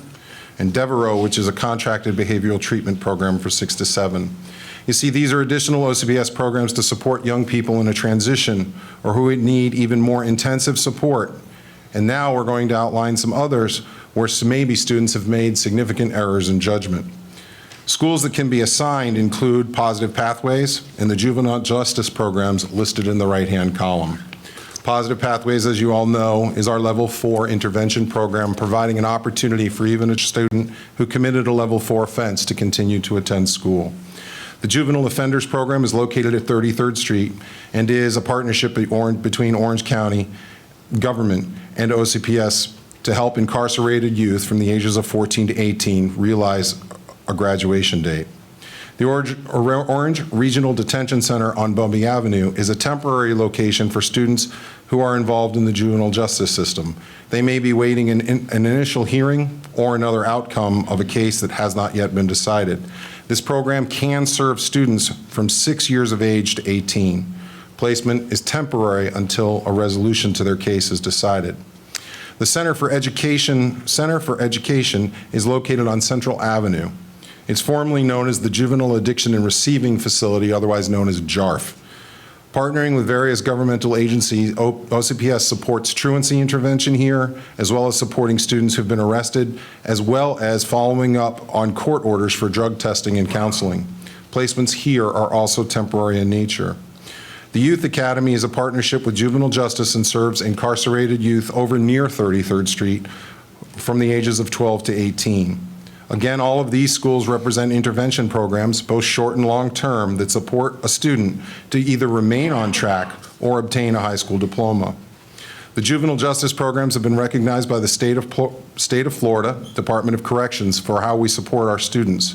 They are focused on ensuring that despite the reason for placements, students are still able to leave the programs not only with diplomas or GEDs, but portfolios, resumes, and industry certifications, allowing them to have the necessary employment skills and certifications to truly obtain their second chance once they're released. Over the last years, these assigned and choice programs, on this slide and the previous one, have contributed to over 600 additional graduates to our community, with even more students returning to their home high schools on track, ready to graduate and obtain high school diplomas. The totals are sometimes difficult to discern as the students are returned to their home site, walk with their classes, and become part of their home school's graduation rate. However, of the ones we have to track for juvenile justice, of the 600, 260 of the graduates from our alternative programs have gained employment and remain employed 1 year following graduation. Additionally, our graduates have collected over $500,000 in scholarships and to attend college in the last 3 years alone. This year's numbers are not yet available because we haven't finished our graduation season. Finally, another choice set of options we have are our charter schools. Like all other OCPS programs, we work to support students who want to remain committed to seeking a diploma, but due to different situations and stories, needed another viable option to remain on the college and career path. It is evident from some of the reasons previously stated that sometimes students have to make the selection of a charter school option. For some students, the hours of operation, needing to work, potentially a lack of motivation, or simply wanting a different environment than their traditional high school has led them and their families to make an informed choice. Our traditional schools work hard to retain, intervene, and support all the young people coming through their doors. In fact, in just a few slides, Dr. Border is going to outline how high schools are working even more diligently with students and families to exhaust all internal options before even discussing an external option and an informed choice. The reality of the story is that 200,000 plus students attend OCPS and rely upon us to assist them to graduate, but all cannot be served by any one identical model. The stories of their success allow us to realize just how hard our schools work to make sure that all students are successful. These pathways and programs for students allow for success in our traditional schools, alternative ed, and in our charters, and are an outgrowth of the vision of this school board and the current choice models that are supportive of students and parents having alternative pathways to a high school diploma. Finally, it would be worth highlighting some additional programs that support our students and families. As you all know, the MAO office, CTE, alternative education, and many other departments in teaching and learning partner for expectation graduation. This program was implemented in 2013-14 and has already recovered over 180 students. While the graduation numbers for this year are not yet in, over 50 students have already received their diploma and many others remain on target to complete. Additionally, we are currently using in our schools both Edgenuity, Orange County Virtual, and APEX programs to help students that may be falling behind recover credits and keep them on track to graduation. A middle school recovery program began this fall at Acceleration West for those middle school students who are significantly overaged. In the fall, we located 16 students who transitioned to Acceleration West. Of that number, 14 have recovered all of the necessary credits to move on to high school. Additionally, all of those completers have at least one high school course already completed before entering 9th grade. The two that are not currently on track will make it in our summer school intervention program there as well. Additionally, in January, we took on an additional 19 students at Acceleration West, and currently 13 of the 19 are on track to move to high school this fall. The remainder will need summer intervention to complete the necessary credits. This program will be expanded next year at Acceleration West, and the overall program will be used and refined for implementation on a larger scale in 2017. Our CTE program also provides high school equivalency, or what's often referred to as a GED program. To date, for the 16-17 school year and going back 2 years, OCPS has enrolled over 300 minor students, 307 total, and 237 have reached successful completion. In the past, a GED seemed like a dead end, but it's not. Valencia and many other colleges will take a student who's completed high school in that manner. Alternative Education is currently working with additional partners for replication of the Universal and the Simon Youth School to Work models. We are looking at additional theme parks, hotels, and even a program down at Medical City. The focus in all of our programs, guided by the direction of the school board's vision, mission, and goals, remains both a college and career path, no matter what the student's story. That student could be an incarcerated youth and yet still gain AP access through OCPS Virtual or be provided industry certifications. As I noted, the Department of Corrections recently recognized our program because upon release, students were better equipped to rejoin their communities as they had marketable and documented skills for entering the workforce. My final story revolves around a student who walked from Guatemala.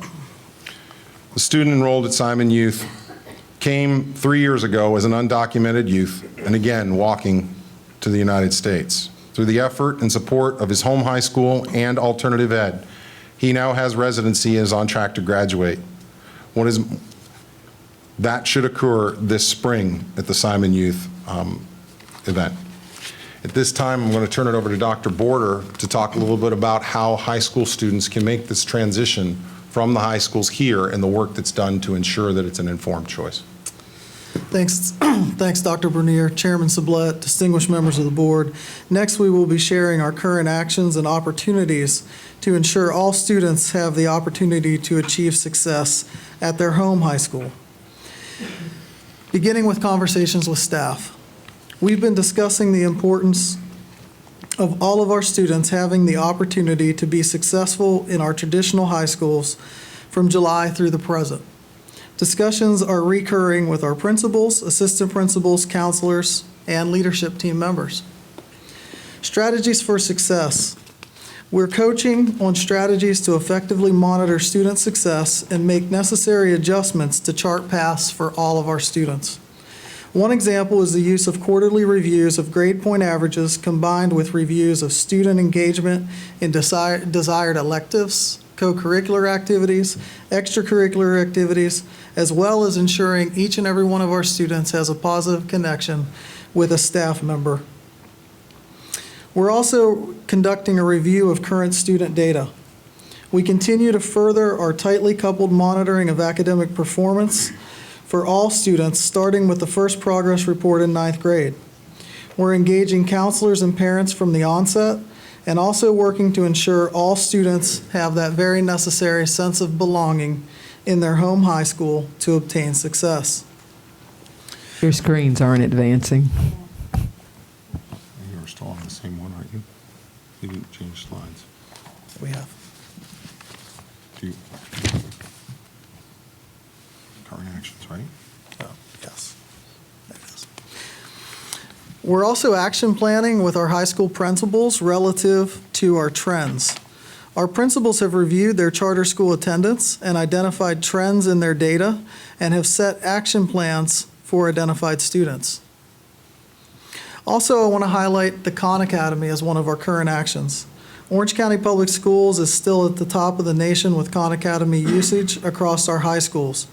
This has resulted in an increase from 159 students achieving a SAT concordance score required for graduation in 2014-15 to 1,918 this past school year as a result of the SAT Day Test Administration. Such efforts are ensuring our students are satisfying graduation requirements at their home high schools. We continue to monitor the use of Khan SAT practice for students. During a recent 3-week window, our students completed 1,642,941 practice problems. Also, culture of informed choice is a current action. We must always ensure that we have linked our students and parents with administrations and counselors from the onset of high school and continually and through the potential situation where we must discuss informed choice options.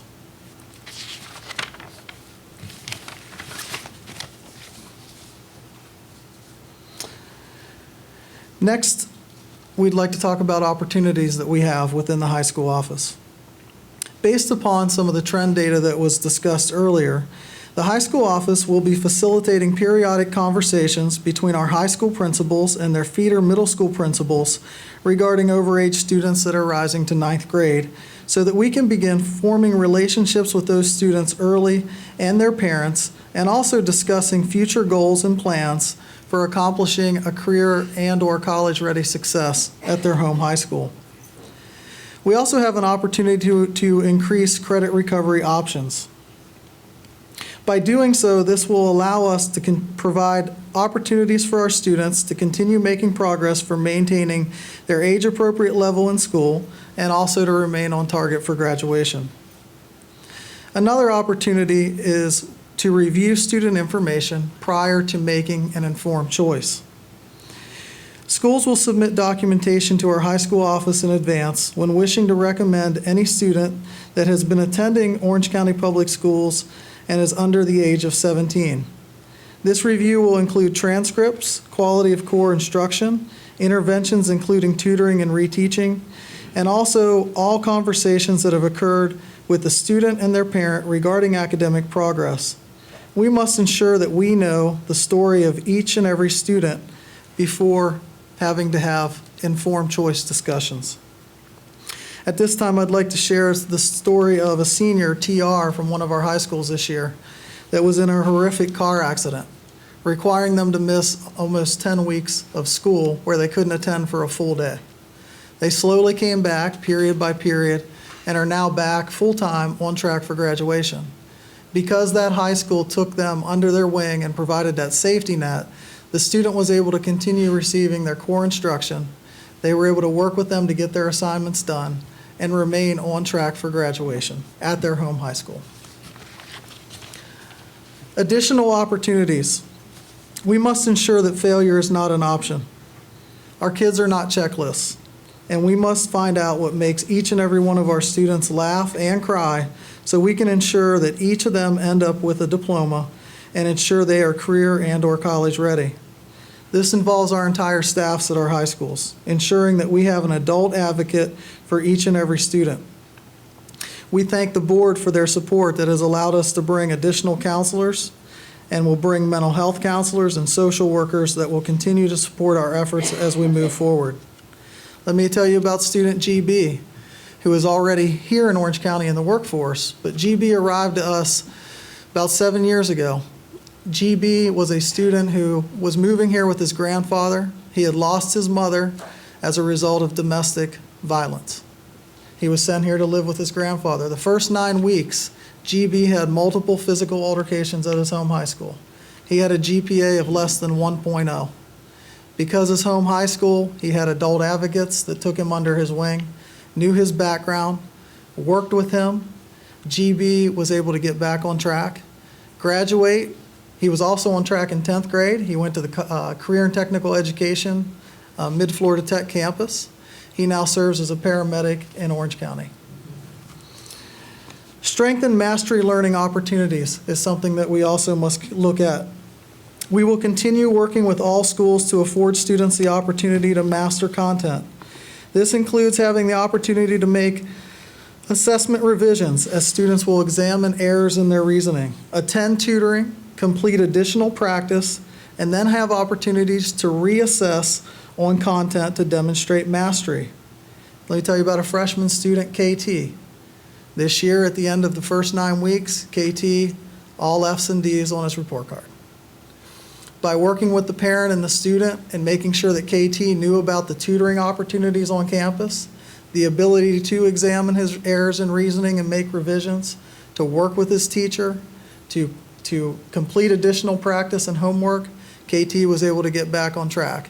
He is now back on track as he enters the final grading period this year, and he'll be on track to participate in extracurricular and co-curricular activities, which are very important to him. We must learn the story of each and every one of our students.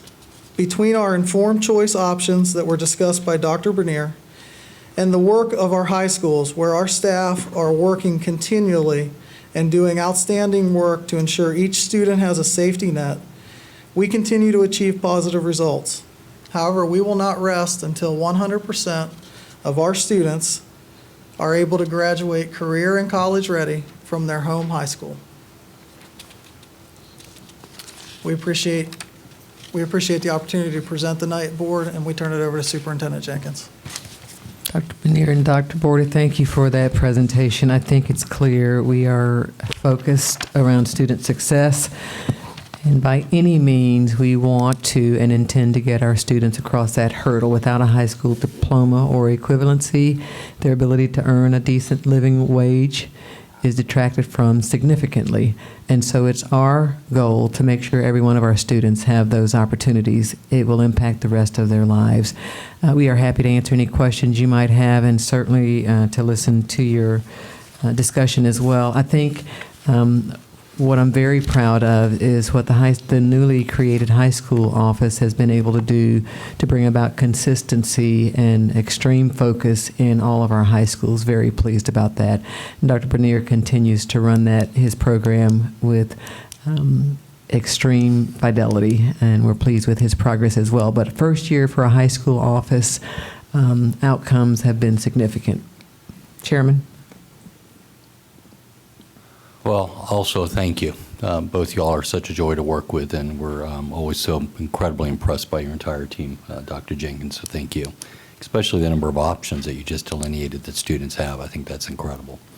Ms. Copert. So I agree. I think the number of options, the menu of available options for students is very wide. What I don't think we have is general knowledge of that out there amongst our parents. I see that you're offering kind of professional development for your guidance counselors so that they will be able to offer this wide menu of options in a very compassionate way. I think our Naviance software is going to help them do that, having all that information and that tracking. Starting the 6th grade, I think that'll be an amazing tool to help those guidance counselors. So my question is, one, about the professional development for the guidance counselors, and/or is there a centralized number at the, Office of Choice or the Division of High Schools where a parent throwing his or her hands up in the air and not knowing where to find help, what direction, and needing really to sit down with this menu, is there a centralized number that a parent could call? So, Ms. Cobert, Dr. Bernier's office, my office, Dr. Vasquez's office, we work very closely together. Those calls, when you talk about a centralized number, they either end up with one of those three offices. We work very closely with Dr. Vasquez and her staff of Mary Bridges and Marlene West when parents are looking for those options, and we get them connected where they need to be. A lot of times the calls will originate through student services, through the chief academic office, and sometimes they'll come through Chris's office or the high school office as well. In addition to professional development for counselors, again, under Dr. Vasquez's leadership, they are offering a lot of professional development for counselors. That has been ongoing all year. They've had training this year on counseling ethics, just to cite one example. We've also talked about other opportunities we have for additional training throughout this year that will be in place this summer and moving forward. We're also doing work with Dr. Vasquez's office and Mary Bridges with our assistant principals for instruction who oversee our student services at our high schools as well to ensure that we're closing, continuing to make improvements in all of those areas as well. To Dr. Border's point, Ms. Colbert, I would say that 407-317-3200 is the main number for all of that.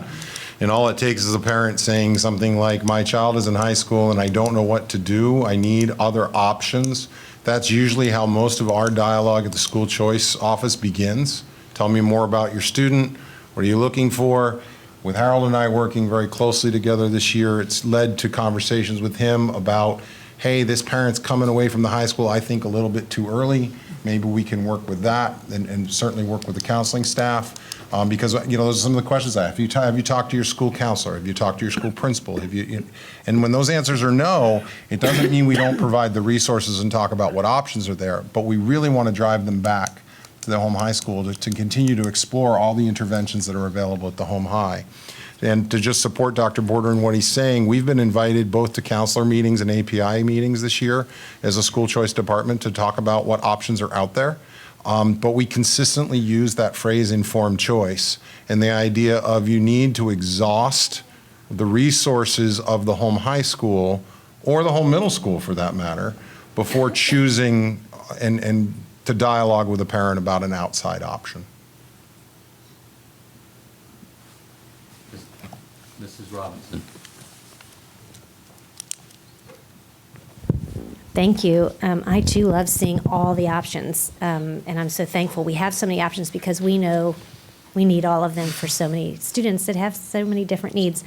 And I'm so thankful that there have been times. First off, this year, it's taken me a while to remember every time a high school situation comes up that it's Dr. Border and not Dr. Wright. I've struggled with that all year because Edgewater and Evans, every time I kept sending them, I'm like, oh, high school. So I think I got it now. I now figured it out. It's taken me a whole school year to figure it out. So, Harold, they're all coming your way. I'm so thrilled you're there. I see the centralization of everything and the consistency and it's wonderful. It's a great change. Thank you, Dr. Jenkins, for that position. It's a wonderful position for our schools to be consistent. And Dr. Bernier, you're right. In the past, when I've had a constituent call that says, they've tried everything, they've looked everywhere, and they come to you and you somehow help them figure it out. I don't know how, but you help them find, and it's just listening and figuring out what it is that their student needs. So I'm so thankful for your department to help parents And a lot of times they come to you in crisis. Yes. You probably need a mental health thing, degree. You need to be a counselor. So both of you serve such a wonderful role. A lot of times the things that come to Dr. Border are the crisis situations too. So I'm so thankful for that.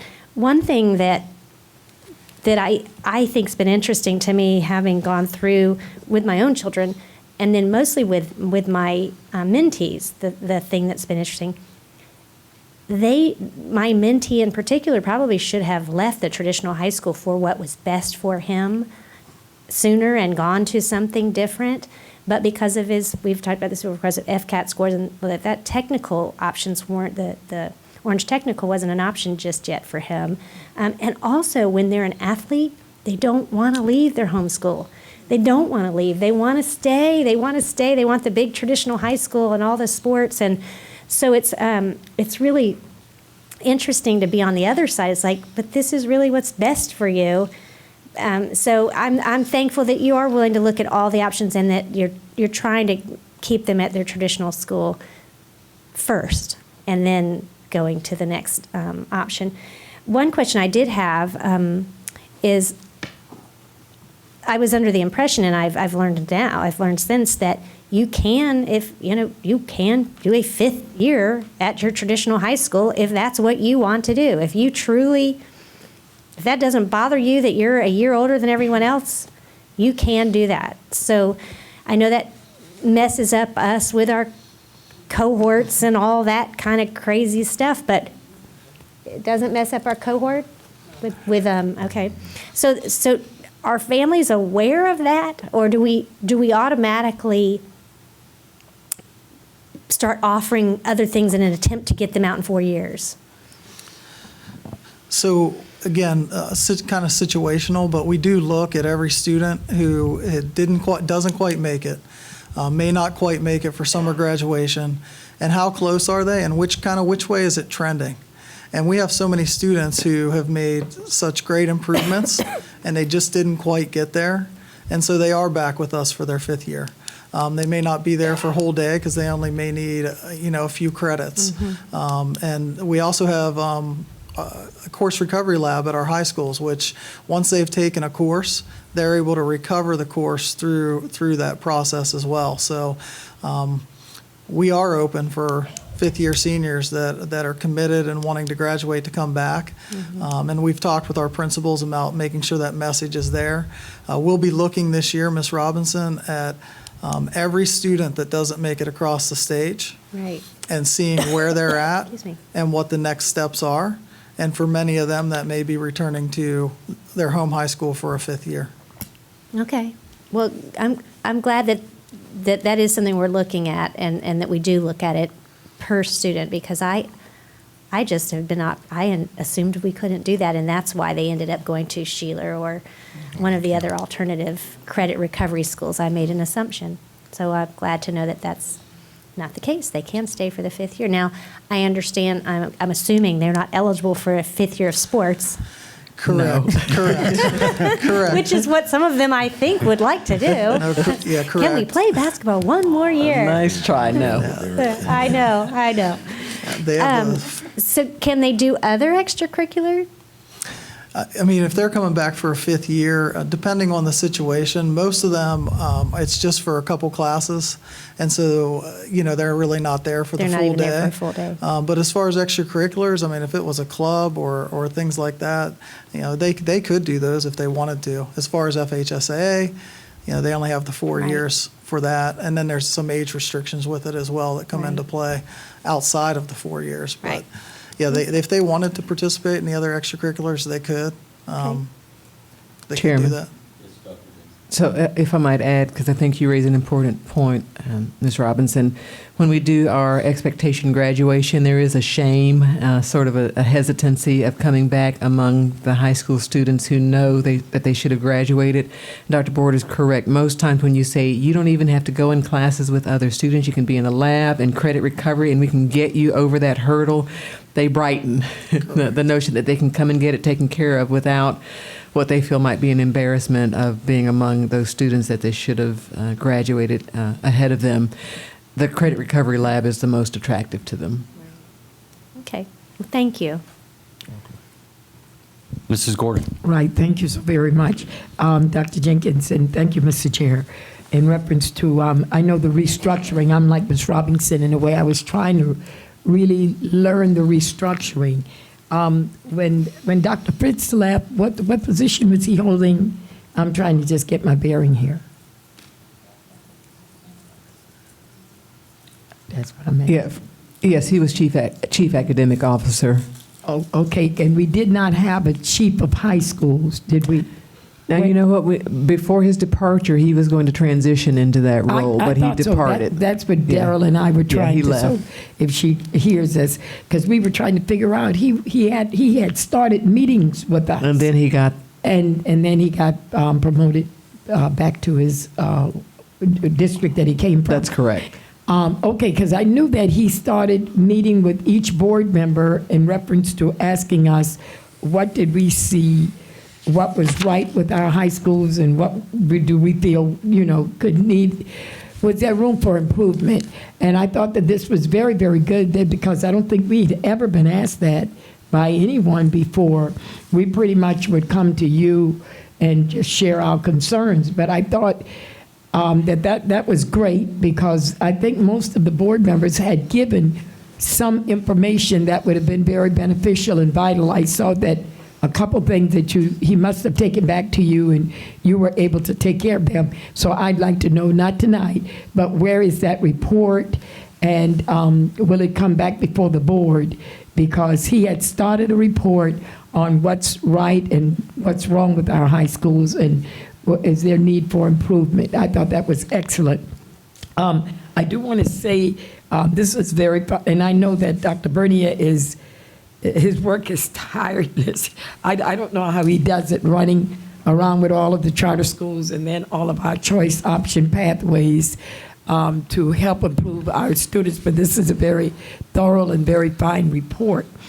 However, when I do want to share, when I came on this board, most of the board members were very aware of what choice option pathways were assigned to their district.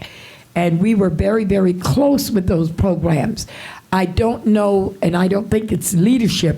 I think some of the people retired, but they kept us well informed of, like I think you call it now the Juvenile Offenders Program instead of the YOP.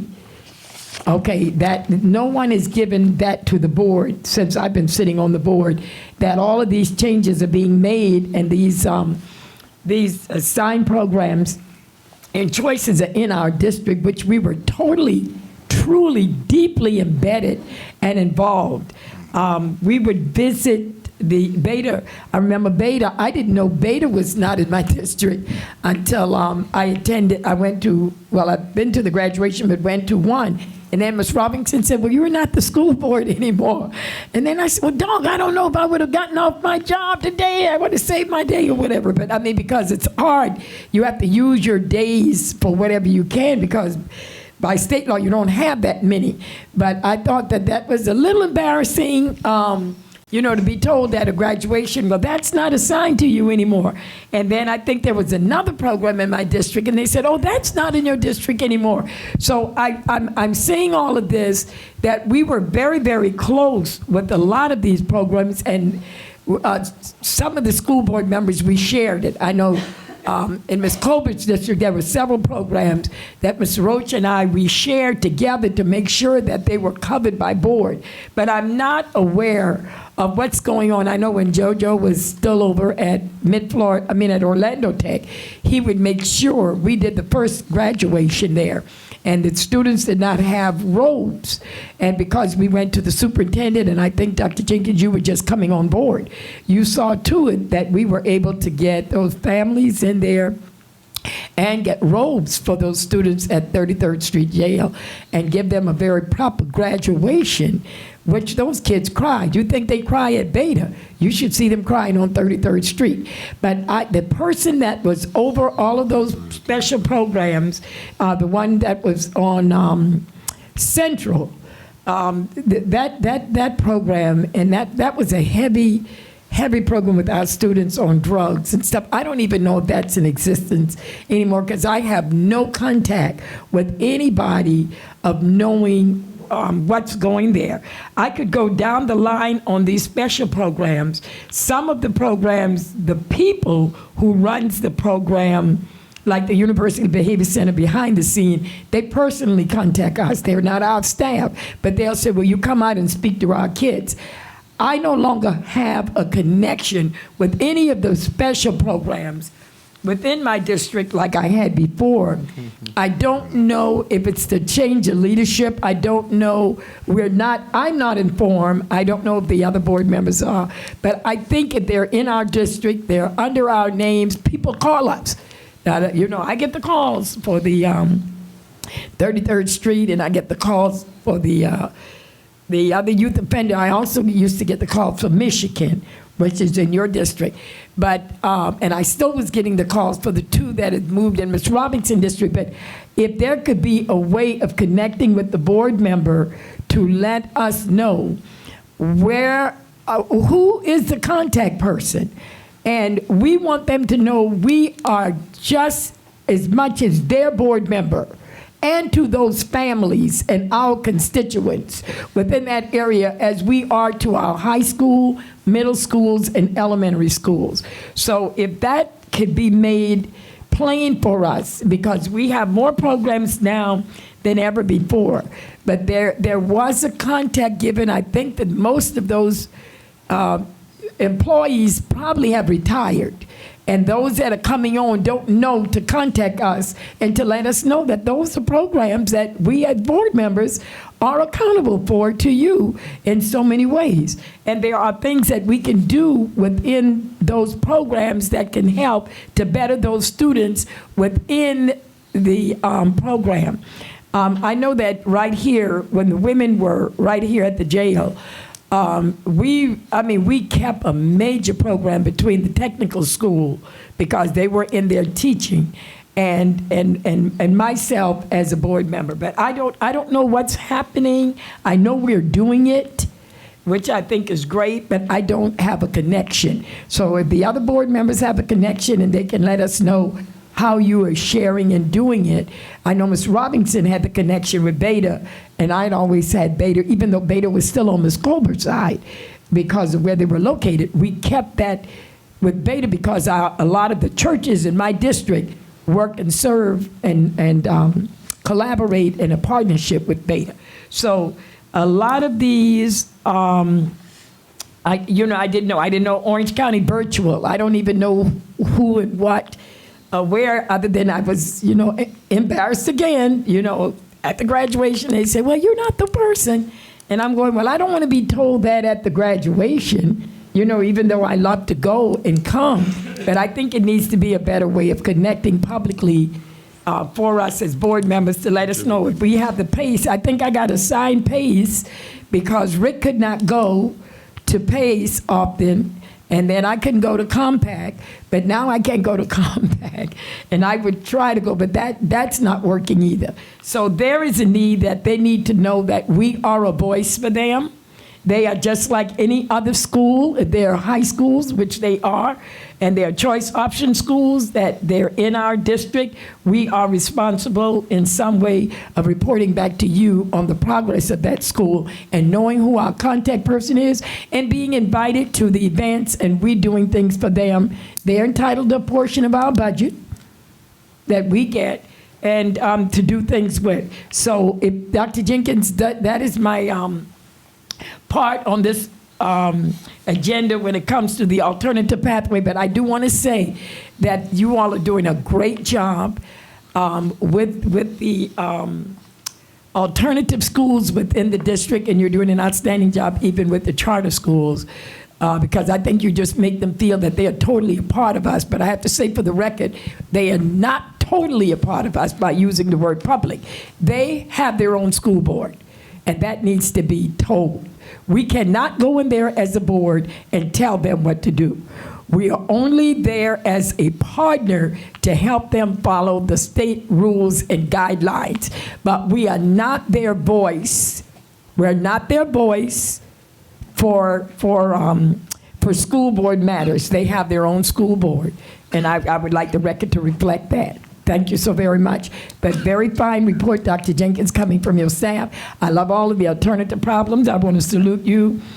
Definitely on the positive pathway, that is understandingly going well. And we need to do a little bit more there.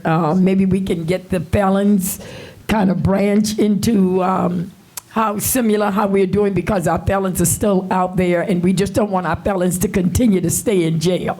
There's a way that our felons can be with the Ninth Judicial Court placed into a regular school setting and graduated. I think this is the next outlook that our board need to look at, getting our felons out of the mainstream jail and putting our felons like they are where I am, in a regular school with the little ankle bracelet, we have a police force now. We don't have a police force where I work, but we have a school resource officer. And if one school resource officer can handle that, then I'm sure that the Orange County police force can help us to get some of our kids out of the Main Street jail and into our similar positive pathway, and extending that where we would be similar to these students really coming out with a good life. So thank you. Very good report. I'm very impressed. Thank you, Dr. Vasquez, coming on board as that new leader there. I think you're doing a great job there as the Chief Academic Officer. Okay, so Dr. Jenkins, thank you, Mr. Chairman. So my goal is to help us get those students that are in the 33rd Street Jail and other jails into a different atmosphere. And even though they're felons, but work with the sheriff department and all of those municipalities, a police force, I think 13 of them that we have with all the various cities, to work with us so they can be notified this child is in that school with an ankle bracelet, but it would definitely be based on the restorative justice program that Dr. Jenkins, you're working on. Thank you so very much. And gentlemen, thank you, Dr. Border, Dr. Bernier, and Vasquez, Dr. Vasquez, for a great report. Thank you, Mr. Chairman. All right. We don't have any other comments. Thank you, Mrs. Gordon, for those comments. Dr. Border, thank you. Dr. Bernier. So, Dr. Jenkins, can you give me 1 second, please? She dismisses. Sorry about your slide.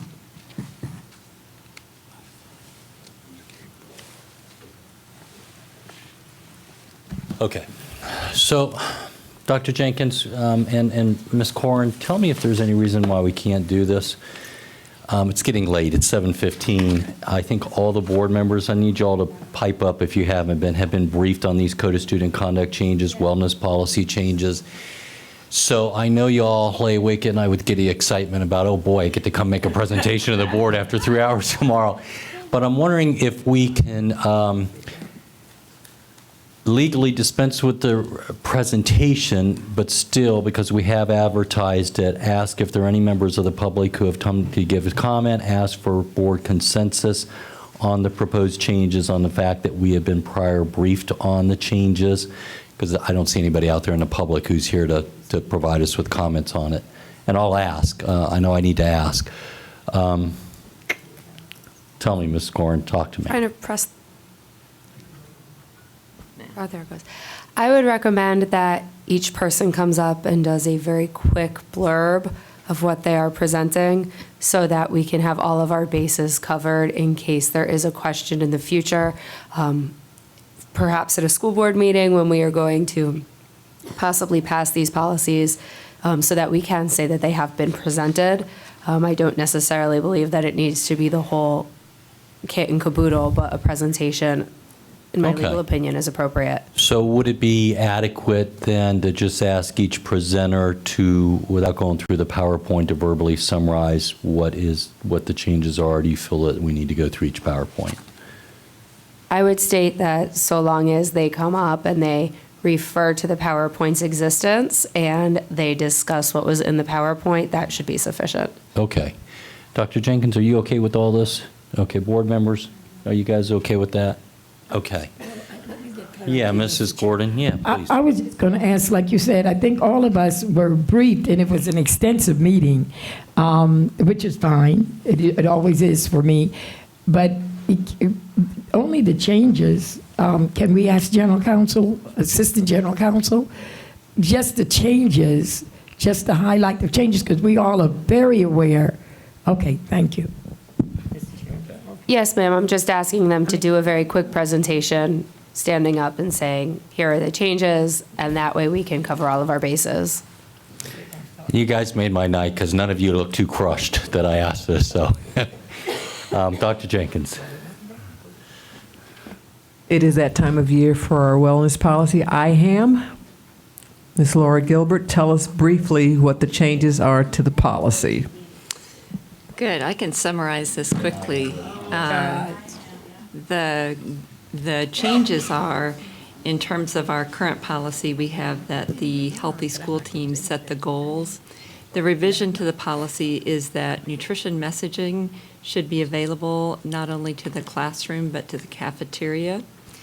We should also have goals for nutritional information on our website and our mobile app, which we already do, and it's now listed in the wellness policy. And our schools are encouraged to apply for the Healthier U.S. School Challenge, which is a program provided under USDA. The wellness policy is currently reviewed by the public, but now we have a statement within the policy that says that the policy changes are to be communicated and how that's to happen. And the third one is to ensure the compliance of the wellness policy, and that is that currently right now we have a designated school wellness staff member, and now that is in policy that the superintendent does have a designee, so that's stated in the policy, and that's the three changes. All right. Has any member of the public come before us this evening to provide us with commentary on the proposed changes to School Board Policy IHAM, affectionately referred to as IHAM, our wellness policy? Okay. Seeing none, and let me just make this announcement too, because there are folks who comment to me on occasion that they do listen to our meetings, our workshops. Every board member here has already been briefed in detail on these proposed changes to policy. For the most part, from my briefing, if my recollection is right in the whole scheme of our policies, these are all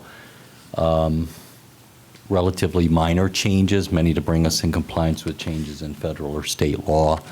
No major substantive changes in anything that we're doing tonight when it comes to our policies. So, board members, is everybody comfortable with the proposed changes to Board Policy IHAM? All right. Thank you, Dr. Jenkins. Ms. Gilbert, thank you so much.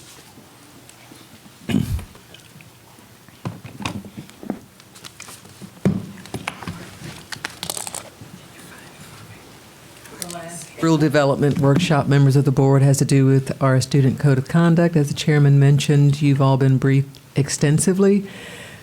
Before you is the team that will give you a very brief summary of changes so that we may proceed. All right, the brief changes are, we're just changing how we're gonna pick up the student code of conduct will no longer be picked up at the ELC. There's several name changes. We're changing 1KK, 2Q, and 3Y from cellular telephone violations to electronic device violation to cover all types of electronic devices. A new addition is going to be 3Z, district technology violation, which is going to cover the modification of software or either hardware to district-issued devices. And also, if kids try to access programs they're not supposed to. We've added 48A, which is going to be, they've went into our system, so now they're using the software to look at programs, things that they're not supposed to, such as addresses, maybe social security numbers, report cards, that sort of thing. We also did a language change on the felony suspension, where we took out where principal is going to perceive an adverse impact, they have to document and identify the adverse impact. And we also merged policy JB that deals with equal education opportunities, which also deals with sex discrimination, into the student code of conduct, because a lot of those incidents involve discipline. So we want to make sure it was covered in our student code of conduct. And that's our changes. All right, has any member of the public come to provide us with any commentary on the proposed changes to, help me out here, the RDWS? JIC. What, pardon me, thank you, JIC. All right, seeing none, board members, questions, comments?